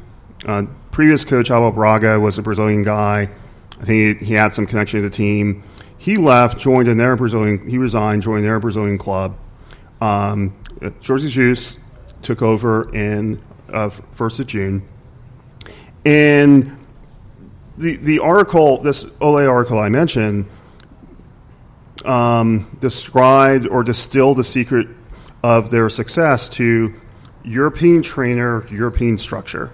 So, Jesus is very proactive in his tactics, his preparation. He likes to play 4-2-3-1.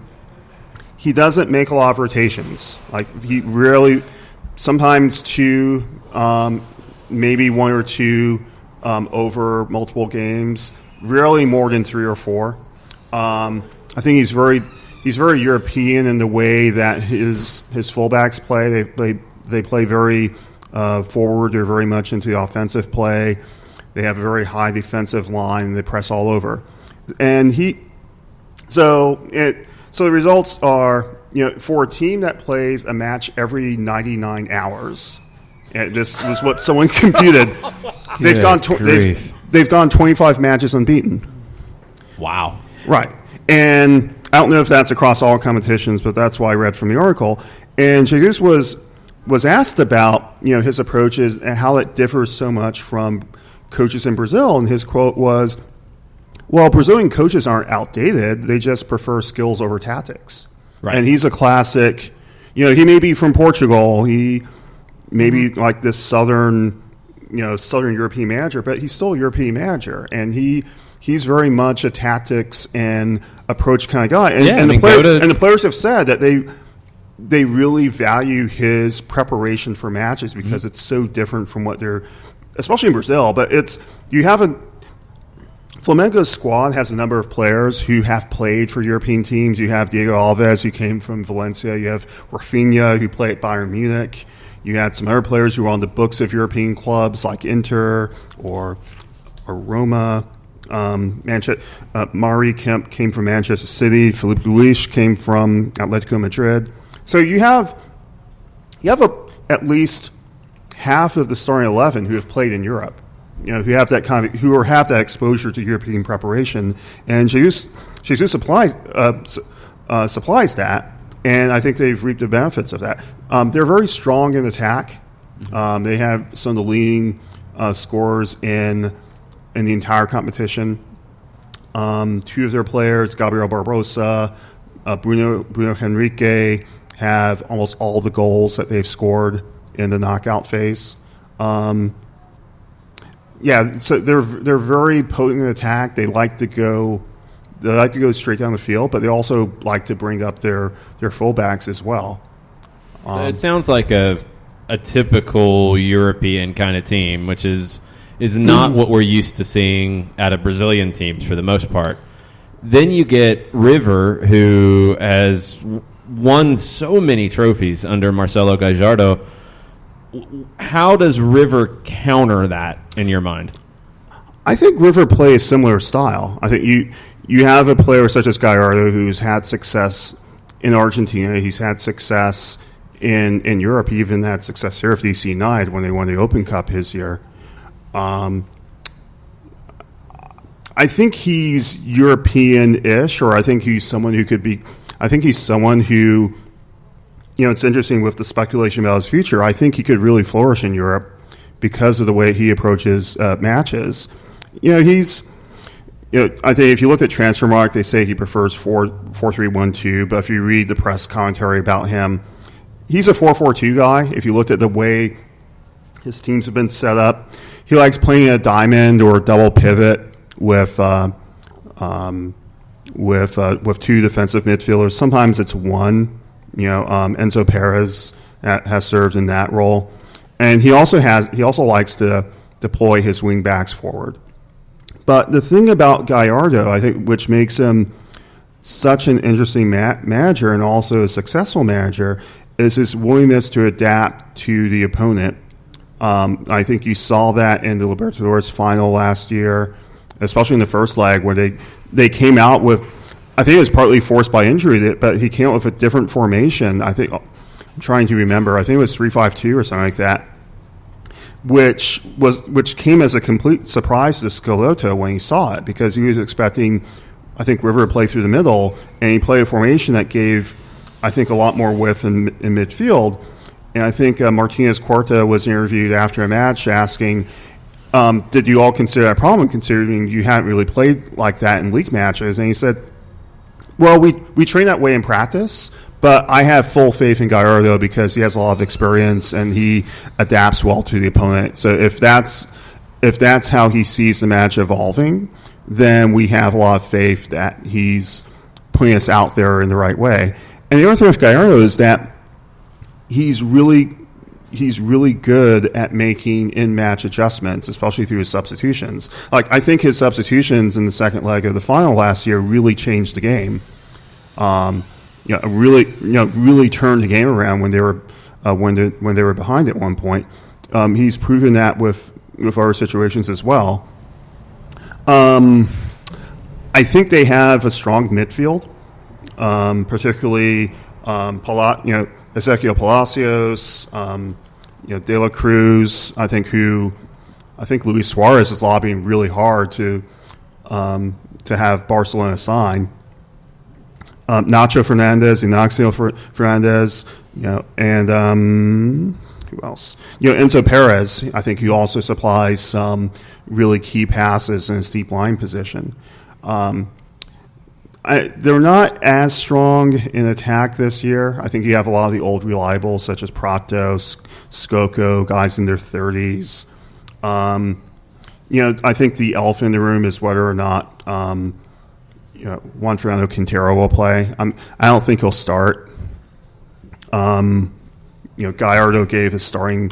Gallardo had his team out for training, I think yesterday or today, and he had his idea of, I think, based on the players who were out for, I think, training either.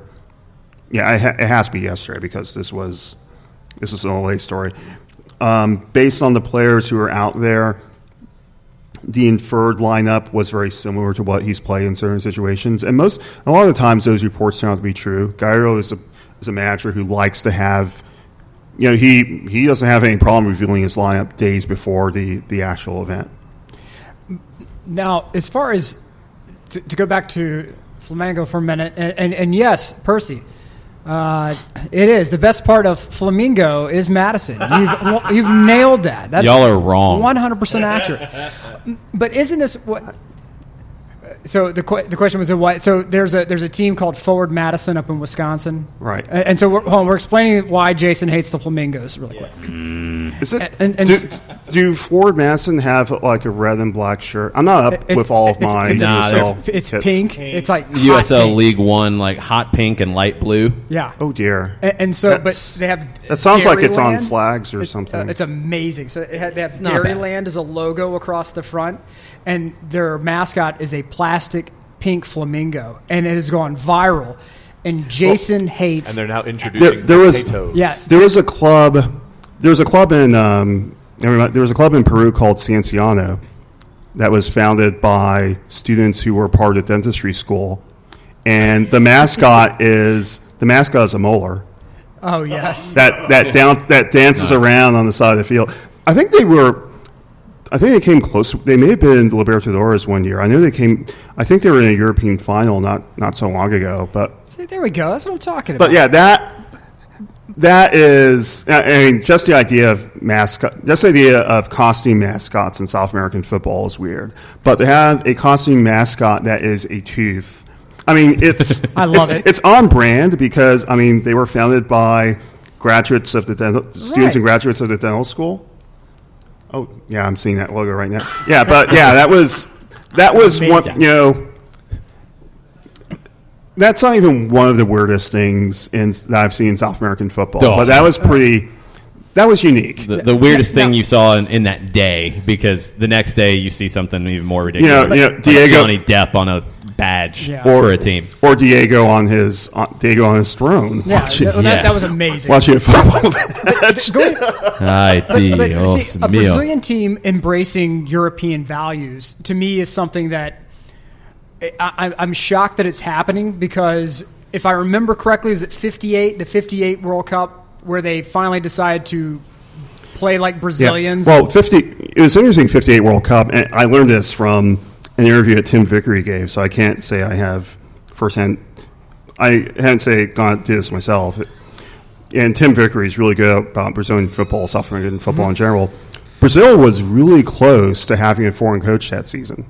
This Paraguayan guy, I forget his name, but he had a career. He had a decent career coaching Brazilian club teams, and they very nearly hired him. They decided to go with a Brazilian because it's a Brazilian team. We need a Brazilian man, Michigan man, coach Michigan, that sort of thing. And that's the only time they had ever considered hiring a foreign coach, because I remember Pep Guardiola was considered not too long ago, and you have the same nationalist arguments against that. Right. I think there's a lot of tension. I think a lot of it goes back to 1982 when Tele Santana coached the national team. And Tele Santana was like a classic Brazilian romantic in his approach. And, the 82 Brazilian team was a beautiful team, but they came against your country.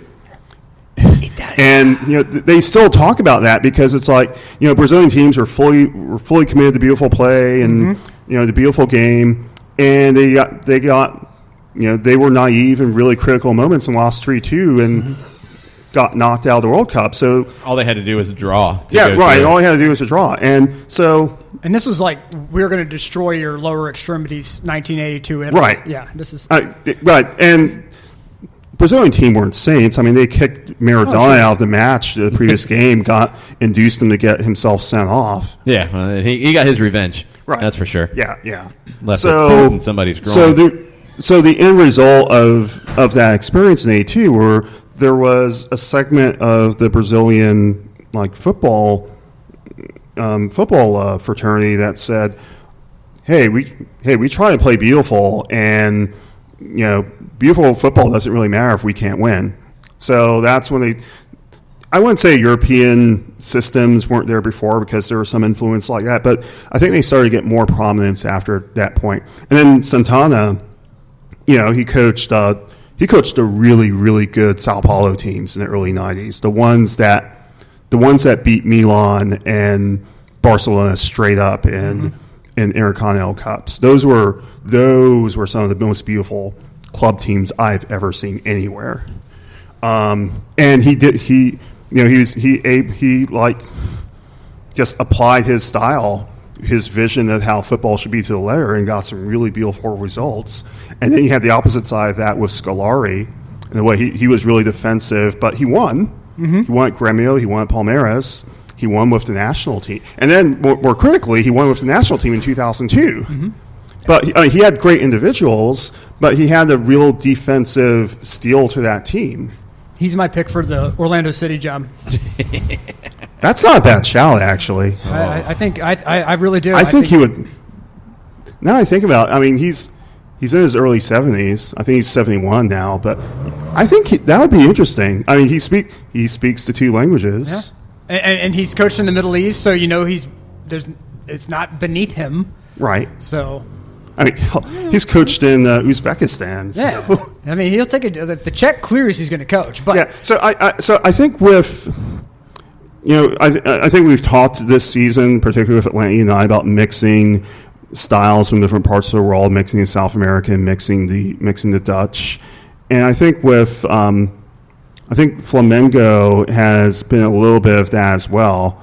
I think they've had more consistent results. I mean, 25 matches unbeaten, something to sneeze at. But I think it is a combination of Brazilian and European systems in that team. Brazilian talent with European experience also applied in European ways. But I also think that River could be seen as European at some level, particularly in the way that they play and the way that they deploy their fullbacks up. So I think it's an interesting final. I think you probably have some additional questions for me, but I think it was funny. I looked at this and I thought, well, before I really got into the data, I started thinking that River would be the favorite no matter who played, and then I looked at the matchups, I looked at the key players, and I'm thinking more and more that this is, I wouldn't say it's Flamengo's to lose, but I would favor Flamengo in a one-off final. That's where the odds makers are. When you look at, is it B-Win or Bwin? B-Win. B-Win. It's B-Win. B-Win has Flamengo as the favorite, minus 167. River Plate to win. This is just to win the cup. River plus 120. So Flamengo's favored, but not by an absurd amount.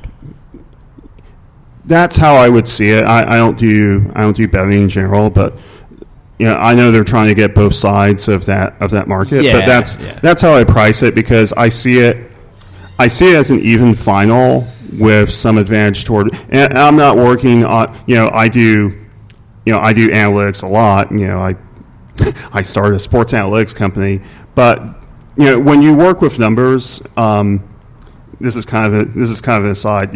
I also had a PhD in aerospace engineering. I also did an experiment. Mic drop. There are a lot of mic drops I can do. I mean, hey, I met Carlo Ancelotti. See, you met Carlo. Ding. Carlo, there's love. One of the nicest people I've ever met in football, by the way. See, that's what I like hearing. He is just as nice in person as he is on television. Amazing. Yeah, so you're good with numbers, is what you're saying, right? So there's a point where you're familiar with a certain process in your lab where you can look at measurements, and even if they're like voltages, like unprocessed data, you know what the result looks like, or you know what they're telling you, what the numbers are telling you. I didn't do like some fancy like Bayesian statistical analysis or anything like that. But I know numbers, and I have them all in my head, and I know how matches like these go. Mm-hmm. And I look at the numbers, and I think it's not a significant difference. It's not a significant difference between the two teams, but I would say Yeah, I'd say it's like a 55-45 to Flamengo. I mean, in statistical language, that's pretty much a toss-up. But I would favor Flamengo like a little bit more in this match. You need to text me that data because I'm about to be on the phone with my bookie. I need to put everything. No, on you really don't want me handling your money at the horse track. and I don't know if I feel comfortable going against River Plate when a trophy's on the line. Yeah, I mean, I Gallardo has always shown up big in these games. Yeah, depending on what you're betting on, I think there are some things I would stay away from, and there are other things where I might be a little bit more willing to put. Final result, I'm just staying away from that. But I think there are other side bets or prop bets that might be interesting. We'll come back to that because I have no, despite having an analytics company, I have no. I have some vague idea about how they work, but I don't work in those areas. I did analytics to understand the game better. I wasn't really interested in betting at the time, and I was just, I'm gonna try to understand the world kind of guy. I guess that's why I did some of the things that I've done in my career. But I saw an opportunity, and I looked at numbers. I thought it was a way, combined with my math and programming knowledge, to try to understand soccer. And you can't totally understand it, but worked pretty well. I've parlayed it into a number of things, including like my day job. So I guess it's worked pretty well. That's why I'm thrilled that whoever is out there in the great beyond gave all that genius to someone like you as opposed to me. Because if that kind of knowledge was stuck in a knucklehead's brain like mine, it'd be like Lex Luthor. It would be like Bad Biff from Back to the Future 2. That would be Nick's gambling kingdom. It would be over. We're betting on the ponies. We're betting on the ball games, prop bets, everything. Sports almanac from the future. It's happening. All right, so Flamengo's the favorite. Let's say they win the match. Who is going to be the most important player for Flamengo in getting the result that they're looking for? Who do you think stands out on the Flamengo side that can win this game for them? I think if you're looking at goal scorers, it has to be one of either Gabriel Barbosa or Bruno Henrique. Gabigol. Gabigol has been amazing. I think he's really carried that team throughout the season. I think if they win, I think it would be partly through him. I think it would be through Bruno Henrique as well, because Henrique is a midfielder. I think he likes playing through the middle. He likes to make late runs into the box. Like, he has some goals that have been scored from free kicks, and he has at least, I think, 3 or 4. I have the map with me. I think he has at least 3 or 4 that have been scored like in the penalty area, which from his position, I think he's an attacking midfield, but late runs. Kind of indicates that he's making late runs into the box. So that's something for River to be aware of. Rodrigo Caio, who I have all my stuff in front of me, and I should make it a lot more flowing than it actually is. now you see how hard it is. Yeah, I mean, he's dangerous on set piece situations. I think in the midfield, again, it'll be Henrique, but also Gerson, who's a midfielder. I think, he's been, he came from Roma very recently. I think that will be one to watch for. And Everton Ribeiro, who I always confuse with the other Everton at Gremio, who would be my pick for South American Player of the Year this year. He's a really good midfielder in the middle. I think he plays more in the wings than for those listening at home. He has like the Gutenberg Bible of like stats and lineup sheets. It's and what everything I else usually in front of have on like a Google Doc I when I'm looked at this preparing thing. for a game. It is. I mean, he's got mock-ups. Wow, and he heat has, like, maps tactical and charts and- Tactical wow. charts. for every match that Flamengo and River have played in the knockout phase. Uh-huh. And these are all soccer metrics maps. These are all maps that I generated myself. There's a data company in Argentina called Data Factory, and I think they'll appreciate the fact that I'm giving them a free plug. Yes. There you go. Bing. They gave me a generous discount on their data, but they supply me with data for the Superliga and Copa Libertadores. There are other competitions I like to do, such as, say, Colombia, Brazil, Mexico.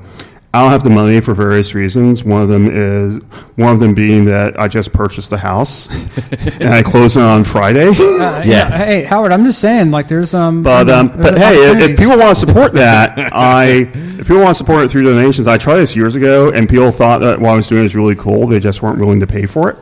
If it's going to help me when I go to BWin, then maybe. Hey, if people, this data costs thousands of dollars per year. But if people want to support it, I would put a cash. I would be interested if you want to reach out to me on Twitter and say, hey, I like what you're doing, and I'd like Cash you to App do Friday. it for our competitions. Yeah. Yeah.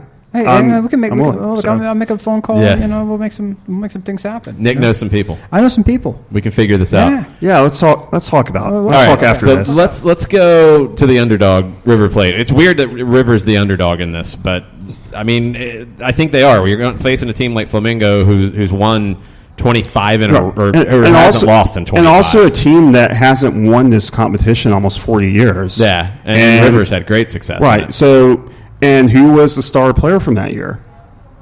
I don't know. Who was it? Zico. We're going back to the Zico days. Yeah. Good grief. Yeah, he scored 11 goals in that Copa Libertadores that season, including 2. But that was a final where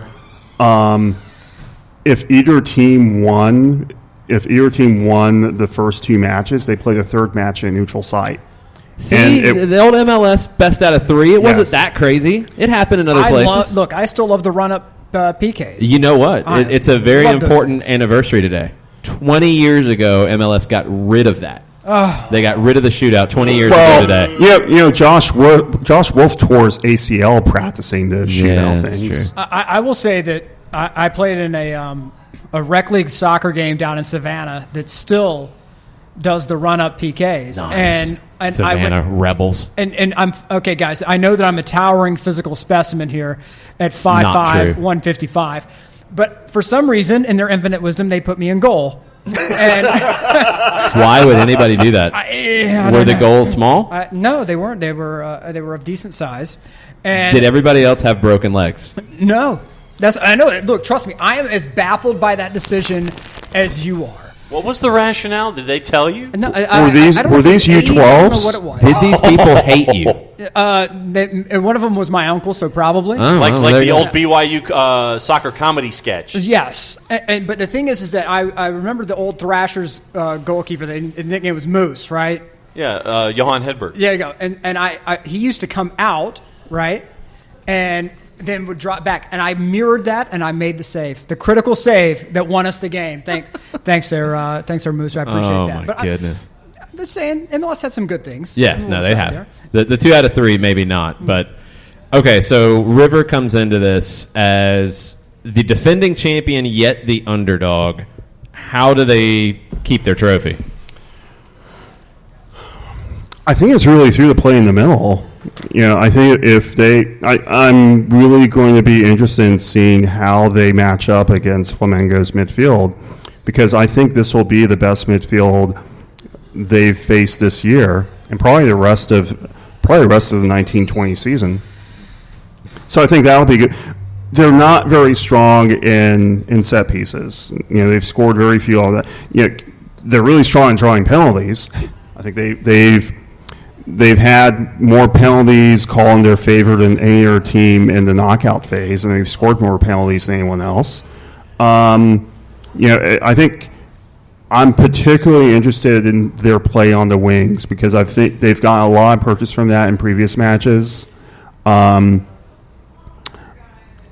And they really have to make the most of their chances. They generate a fair amount of chances. I think in the knockout phase, their expected goals is around 4th of the 16 teams that were in that final phase. But that's when you're generating, they generate like 1.5 in expected goals per match, a lot, fair amount from expected play. But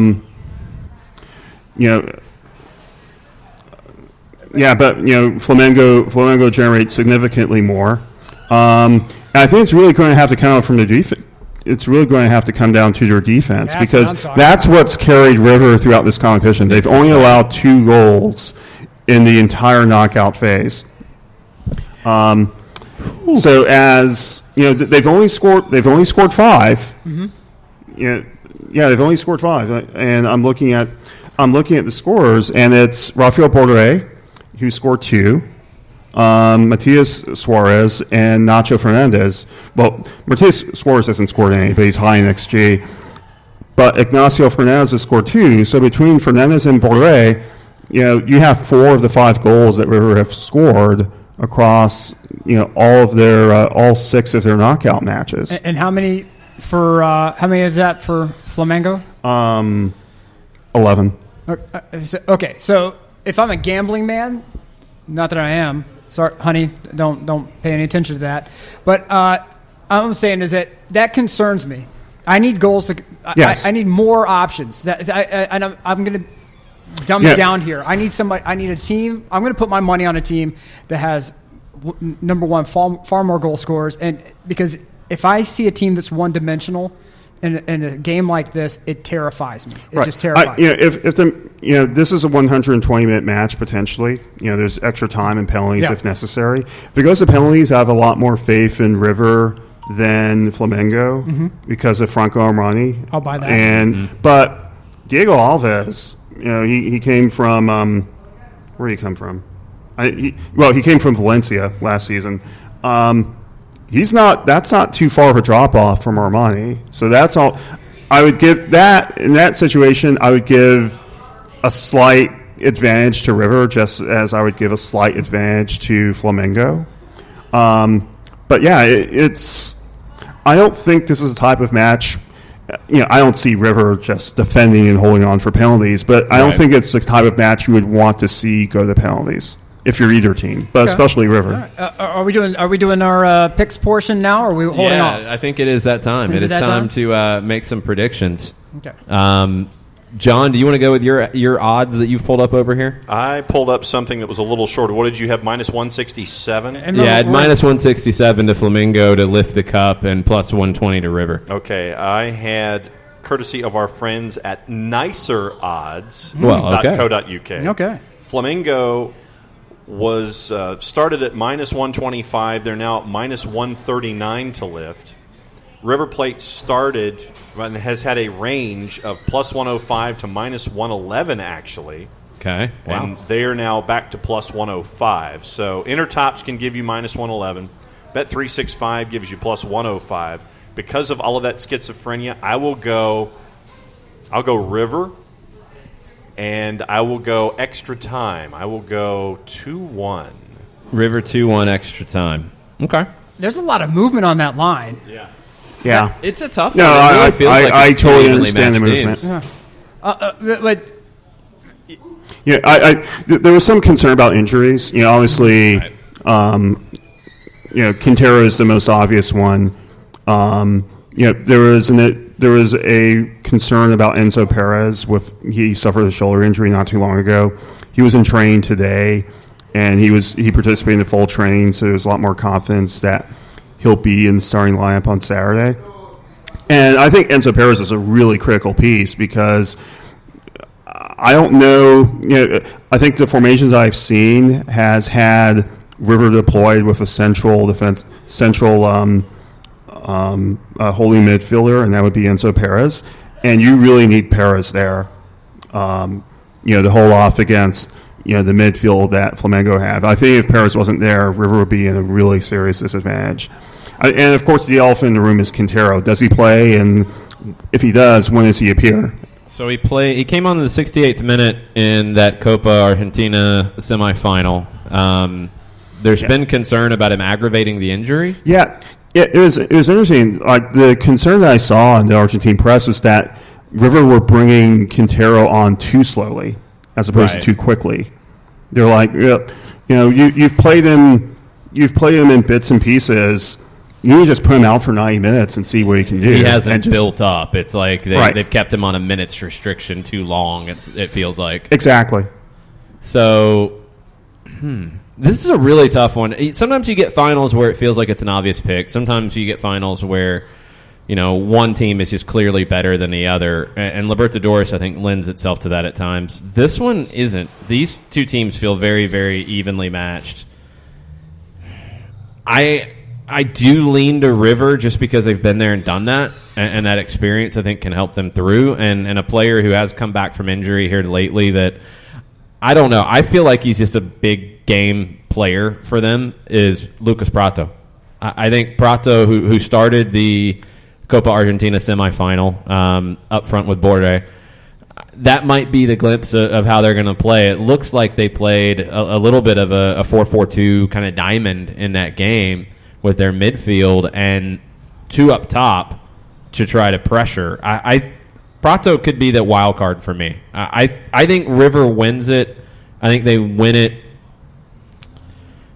I'm really tempted to go 1-0 on a Prato goal. I think it's going to be really tight. I think it's going to be a low-scoring game. In my opinion, this is going to come down to the wingbacks, and that's not because I'm just a defensive junkie. But you're biased. I am very biased. I have a problem saying that, but I think it's going to be... The next scarf is going to be the Wingbacks Appreciation Society. I think it should be. I think it should be a It's not a bad idea, actually. No, it's not, actually. Given their prominence in modern football, that's not a bad idea. Yeah, the unsung heroes of this thing. Look, the injuries for River scare me. And I think that the only way River wins is if the game goes 120 minutes. I just don't see them winning in regulation against Flamengo. And I think it's really going to come from the fact that River will press early. I think that as Flamengo is going to be able to utilize their wingbacks effectively and really negate that. And then it's going to come time that you have more goal scorers on Flamengo that are ready, willing, and able to put the ball in the back of the net than you have with River. When you add injuries plus a lack of goal scorers, I think that falls right into Flamengo's hands. I think Flamengo is going to walk out of this, and it's going to be 3-1. Wow. Okay. Wow. Okay. Interesting points. Even yours. Well, thank you. That's the way. Yeah, I was pointing to Nick there.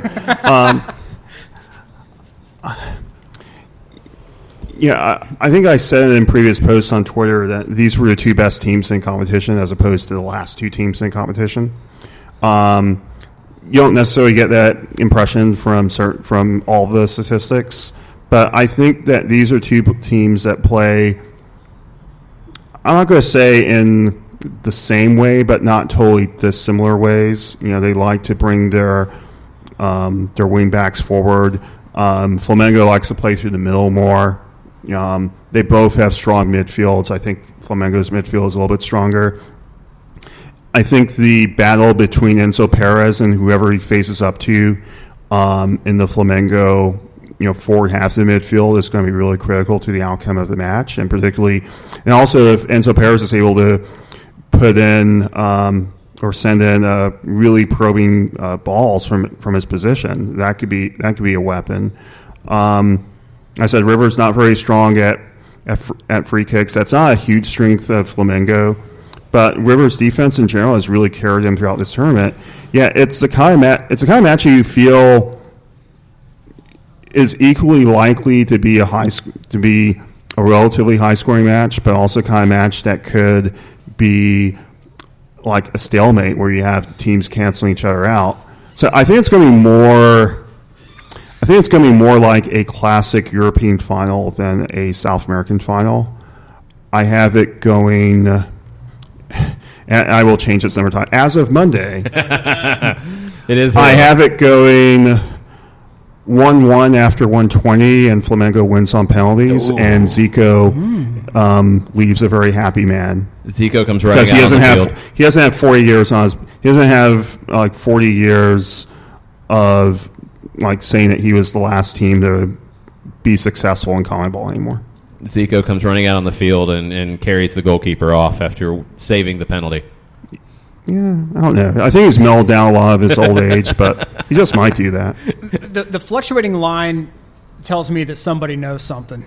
That's what It's so early in the week, though. I think we're going to get a lot of twists and turns between now and Saturday. Well, I'm not so sure that'll happen to River Camp because Gallardo's a type of guy who kind of knows what he's going to do, and when he sells on a lineup, he sticks with it throughout the week. The Quintero injury is the wild card. I think the Quintero injury is the recovery from the injury is the wild card. Right. There may be some other niggling stuff that they're thinking about. I think Flamengo is in a slightly different position because the last remaining competition for him this season is the league, and they've pretty much won that. They can coast to that. Yeah. But I haven't. I speak Spanish pretty fluently, but I can read Portuguese pretty well. So, but I haven't read those sites very well. So I think getting a feel for the situation in the Brazilian camp is. I think it's still a fluid situation there. But yeah, it is. I think a lot will change between now and Saturday. Hold on. Nick's still freaking out over here.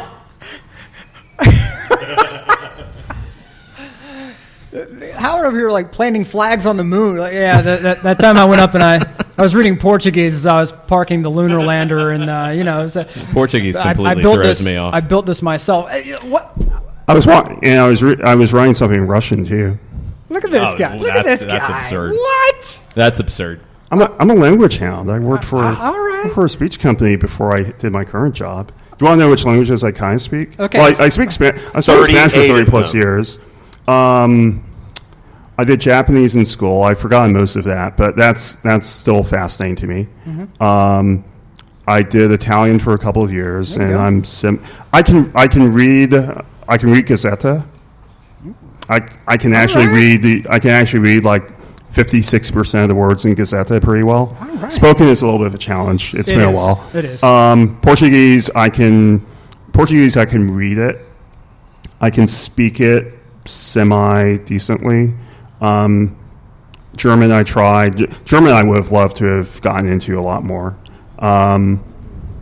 Russian I can read Cyrillic. I think that's it. Yeah. Jeez.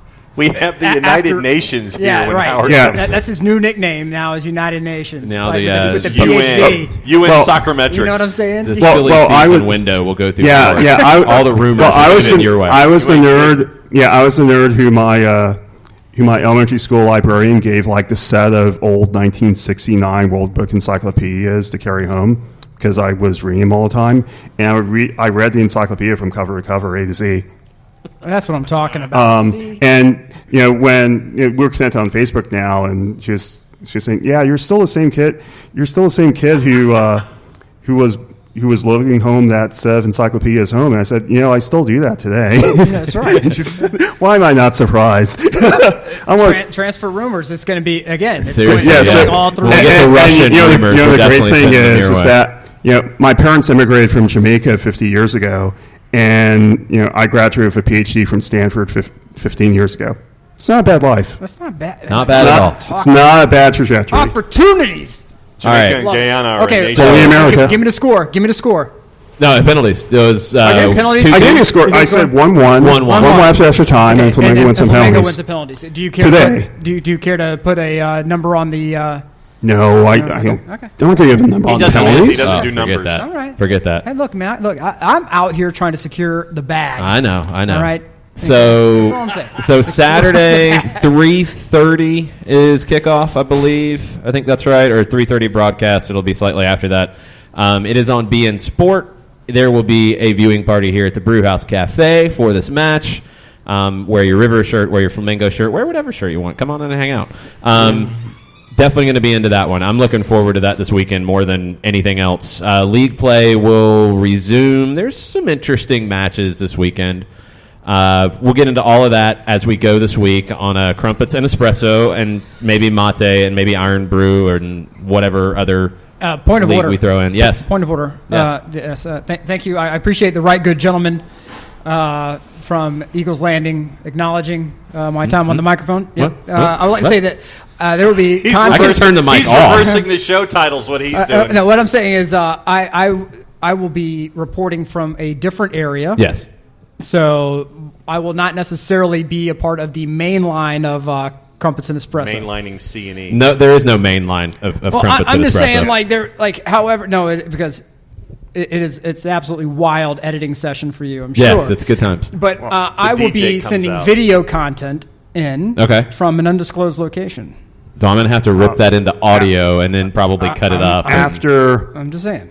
After a previous day of wiring a significant amount of money to secure my new home, I will be watching the final from my couch in my apartment. Yes, I That's mean, when what you have a I'm new talking home, yes, about. you should be Yes. watching it from But- that couch. Yes, But keep an eye out on the website, and there will be some content coming your the way that I YouTube think you may channel have you may find interesting. there will be things on the social media and on the YouTube and whatever I can rip into Crumpets and Espresso or Espresso and Crumpets or Mate or Iron Brew or Haggis or whatever else we throw into the mix. We'll get into that this week. We'll preview this weekend's games there. The anniversary. So I had the one until Nick brought up the shootout. So that was the one that was 20 years ago today. There's a really big one that was 10 years ago today. And there are some people who are still very angry about this. And there are some people who are kind of like, whatever. Thierry Henry's handball against Ireland was 10 years ago today. Oh, wow. There were some great looks back at it today on social media. I know 442 had one. The amount of play that got in France about Henry, should he have done it? Should he have walked it back? Like, he was consoling an Irish player after the game, and somebody was like, if he was trying to console me after the game, he wouldn't be walking after the game. I mean, that was one of the bigger pre-VAR moments in the game, honestly. Kept Ireland out of the World Cup. Okay. Yeah, there's another anniversary on the same day in 2009 that I thought you were going to refer to. Uh-oh. But I didn't want to cut off the discussion of this. Thierry Henry handball, quickly, Nick. I will say that it's a part of the history of the game, just like the Maradona hand of God. Yep. It's one of those things that it's a bygone era. We're not going to see it anymore. Nope. And so I understand the Irish people's heat with that, but I would say that I wish it had not happened. But it's a bygone era. We can't do anything. Can you about imagine that. if Roy Keane had been on the field when that Oh happened? my God! Thierry Henry would still be walking with a limp. No, Thierry Henry, he wouldn't even be walking with a limp, or like he would have like Would he be cybernetic. walking? Yeah, he would have like cybernetic appendages or something. It'd be weird. Cyberdyne Systems. So 01. Yeah. the other anniversary, I think was also 10 years ago that day, was the one-match playoff between Egypt and Algeria for the last African World Cup qualifier spot, which wrapped up probably the craziest set of qualifying matches between two countries I have ever seen in my life. Because I don't know, if you look at history I on don't remember Wikipedia or YouTube or elsewhere, they play a match in Algeria. Algeria won 3-1 earlier in this year. They played the last match of the qualifiers in Cairo. Egypt had to win by 2 goals to get to a playoff. If they won by more than that, they went to the World Cup. Any other result, Algeria went. Egypt got a goal, I think, in the 4th or 5th minute of added time in the second half. And, of course, the other thing, this is all happening in a background that makes the soccer war in South America look like some looks like some backyard cap gun event. Like all these riots, buses getting stoned and stuff like that. So he scored the very last minute of the match, practically the last kick of the game, and they played the tiebreaker in Sudan, I think, a week and a half later, and which was also crazy with the build-up. Algeria won 1-0, went on to the World Cup, but that was just the wildest, craziest set of qualifiers between two countries that in FIFA competition I've ever seen. See, I got to go back and look at that because I don't It know was the story enough. absolutely insane. Nice. I remember watching that. That was absolutely nuts. Absolutely insane, especially with the backdrop. That was after the Port Said deal. Right? Yeah. No. I think Port Said came later. That was later. Yeah. That was before Okay. that. All right, then. Yeah, that was I stand pre-Bradley corrected. being over there. Right. All right. So we'll have Crumpets and Espresso later this week. We'll have a Copa Libertadores final on Saturday. We will have a show next week without Nick. Without Nick. He'll be elsewhere. Dude, parts unknown. Parts unknown. Doing things. You really keeping it that secret? No, not really. No. Okay, so I'm going to be going to Italy. I'm going to the motherland. And so... You going to buy one of those green kits? No, I will not be buying one of the green kits. Thank no. you. I will not be buying even the knockoff ones that they sell out, all throughout the streets. Not of even Rome. for like a gag Festivus gifts for anybody. No, I'll buy one for you. I'll buy a Festivus gift. I think it's Jared who likes it. Green Italy kit. You wore the olive green. You wore the olive green kit. Bolton. The olive green Bolton kit. What? Yeah, because it was Bolton. Oh, okay. All right. The green hideous. Italy kit is not something I will wear. I will say this is that we were supposed to end our trip in Venice, and obviously Venice is going through unspeakable. An unspeakable nightmare right now with the flooding that's taking place. We called a hotel, right? It's like, all right, so what's going on? We see the flooding. How bad is it? Because you have to know, one thing about Venice is that if you go through Venice, you'll see like these folding tables all over the place, and they're not tables; they're walkways. And so when the water comes through, the acqua alta comes in, that you can walk along and you stay relatively dry. But the water was so high and moving so quickly that they didn't even deploy those, and they had them up and then they took them down, and so. But the hotel was like, this is the quote: "Everything's under control." I believe we have developing story. Breaking news. Breaking news. Diego Maradona has left Gimnasia. Oh, no! It's on the La Nacion website right now as of 2 hours ago.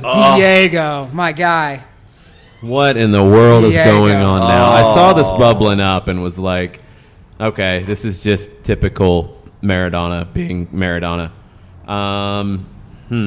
Let me see if I can find something really quick. So while you're digging up, I'll tell you. Yeah, keep going. So the hotel says... Digging up myself. But the hotel says, everything is under control.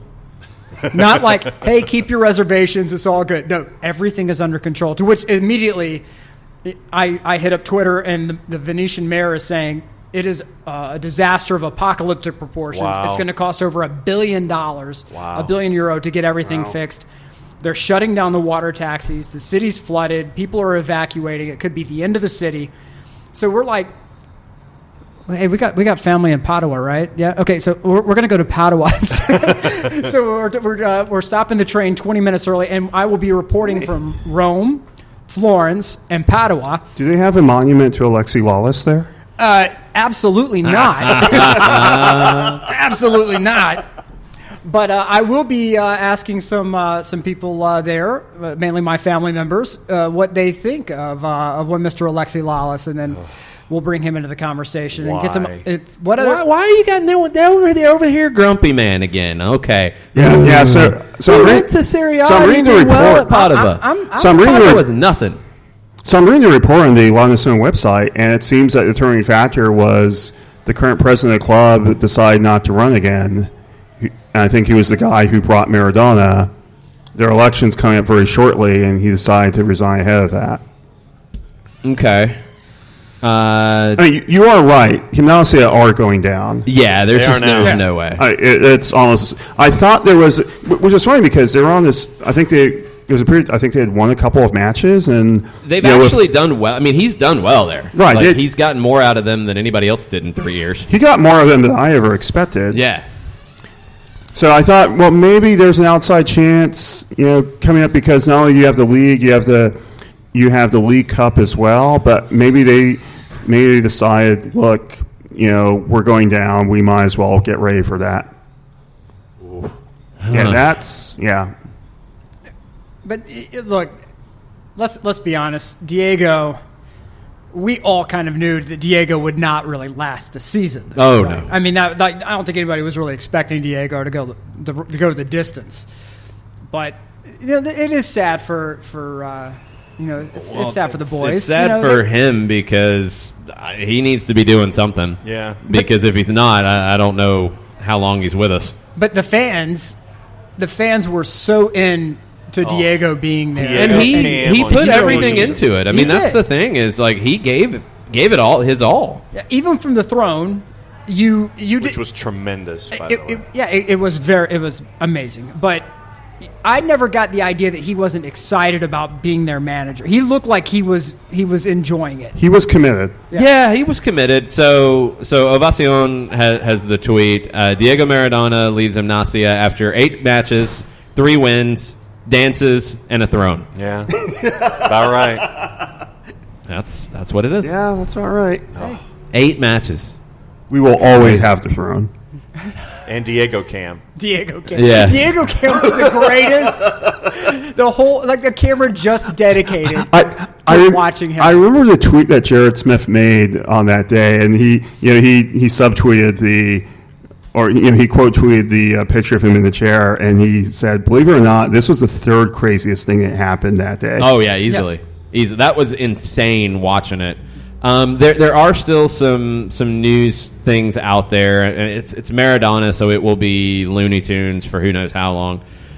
Players, staff trying to persuade him to stay till the end of the year. He hasn't answered yet, so I don't think it's official that he's left yet. It's very possible that it's very possible he returns after the election.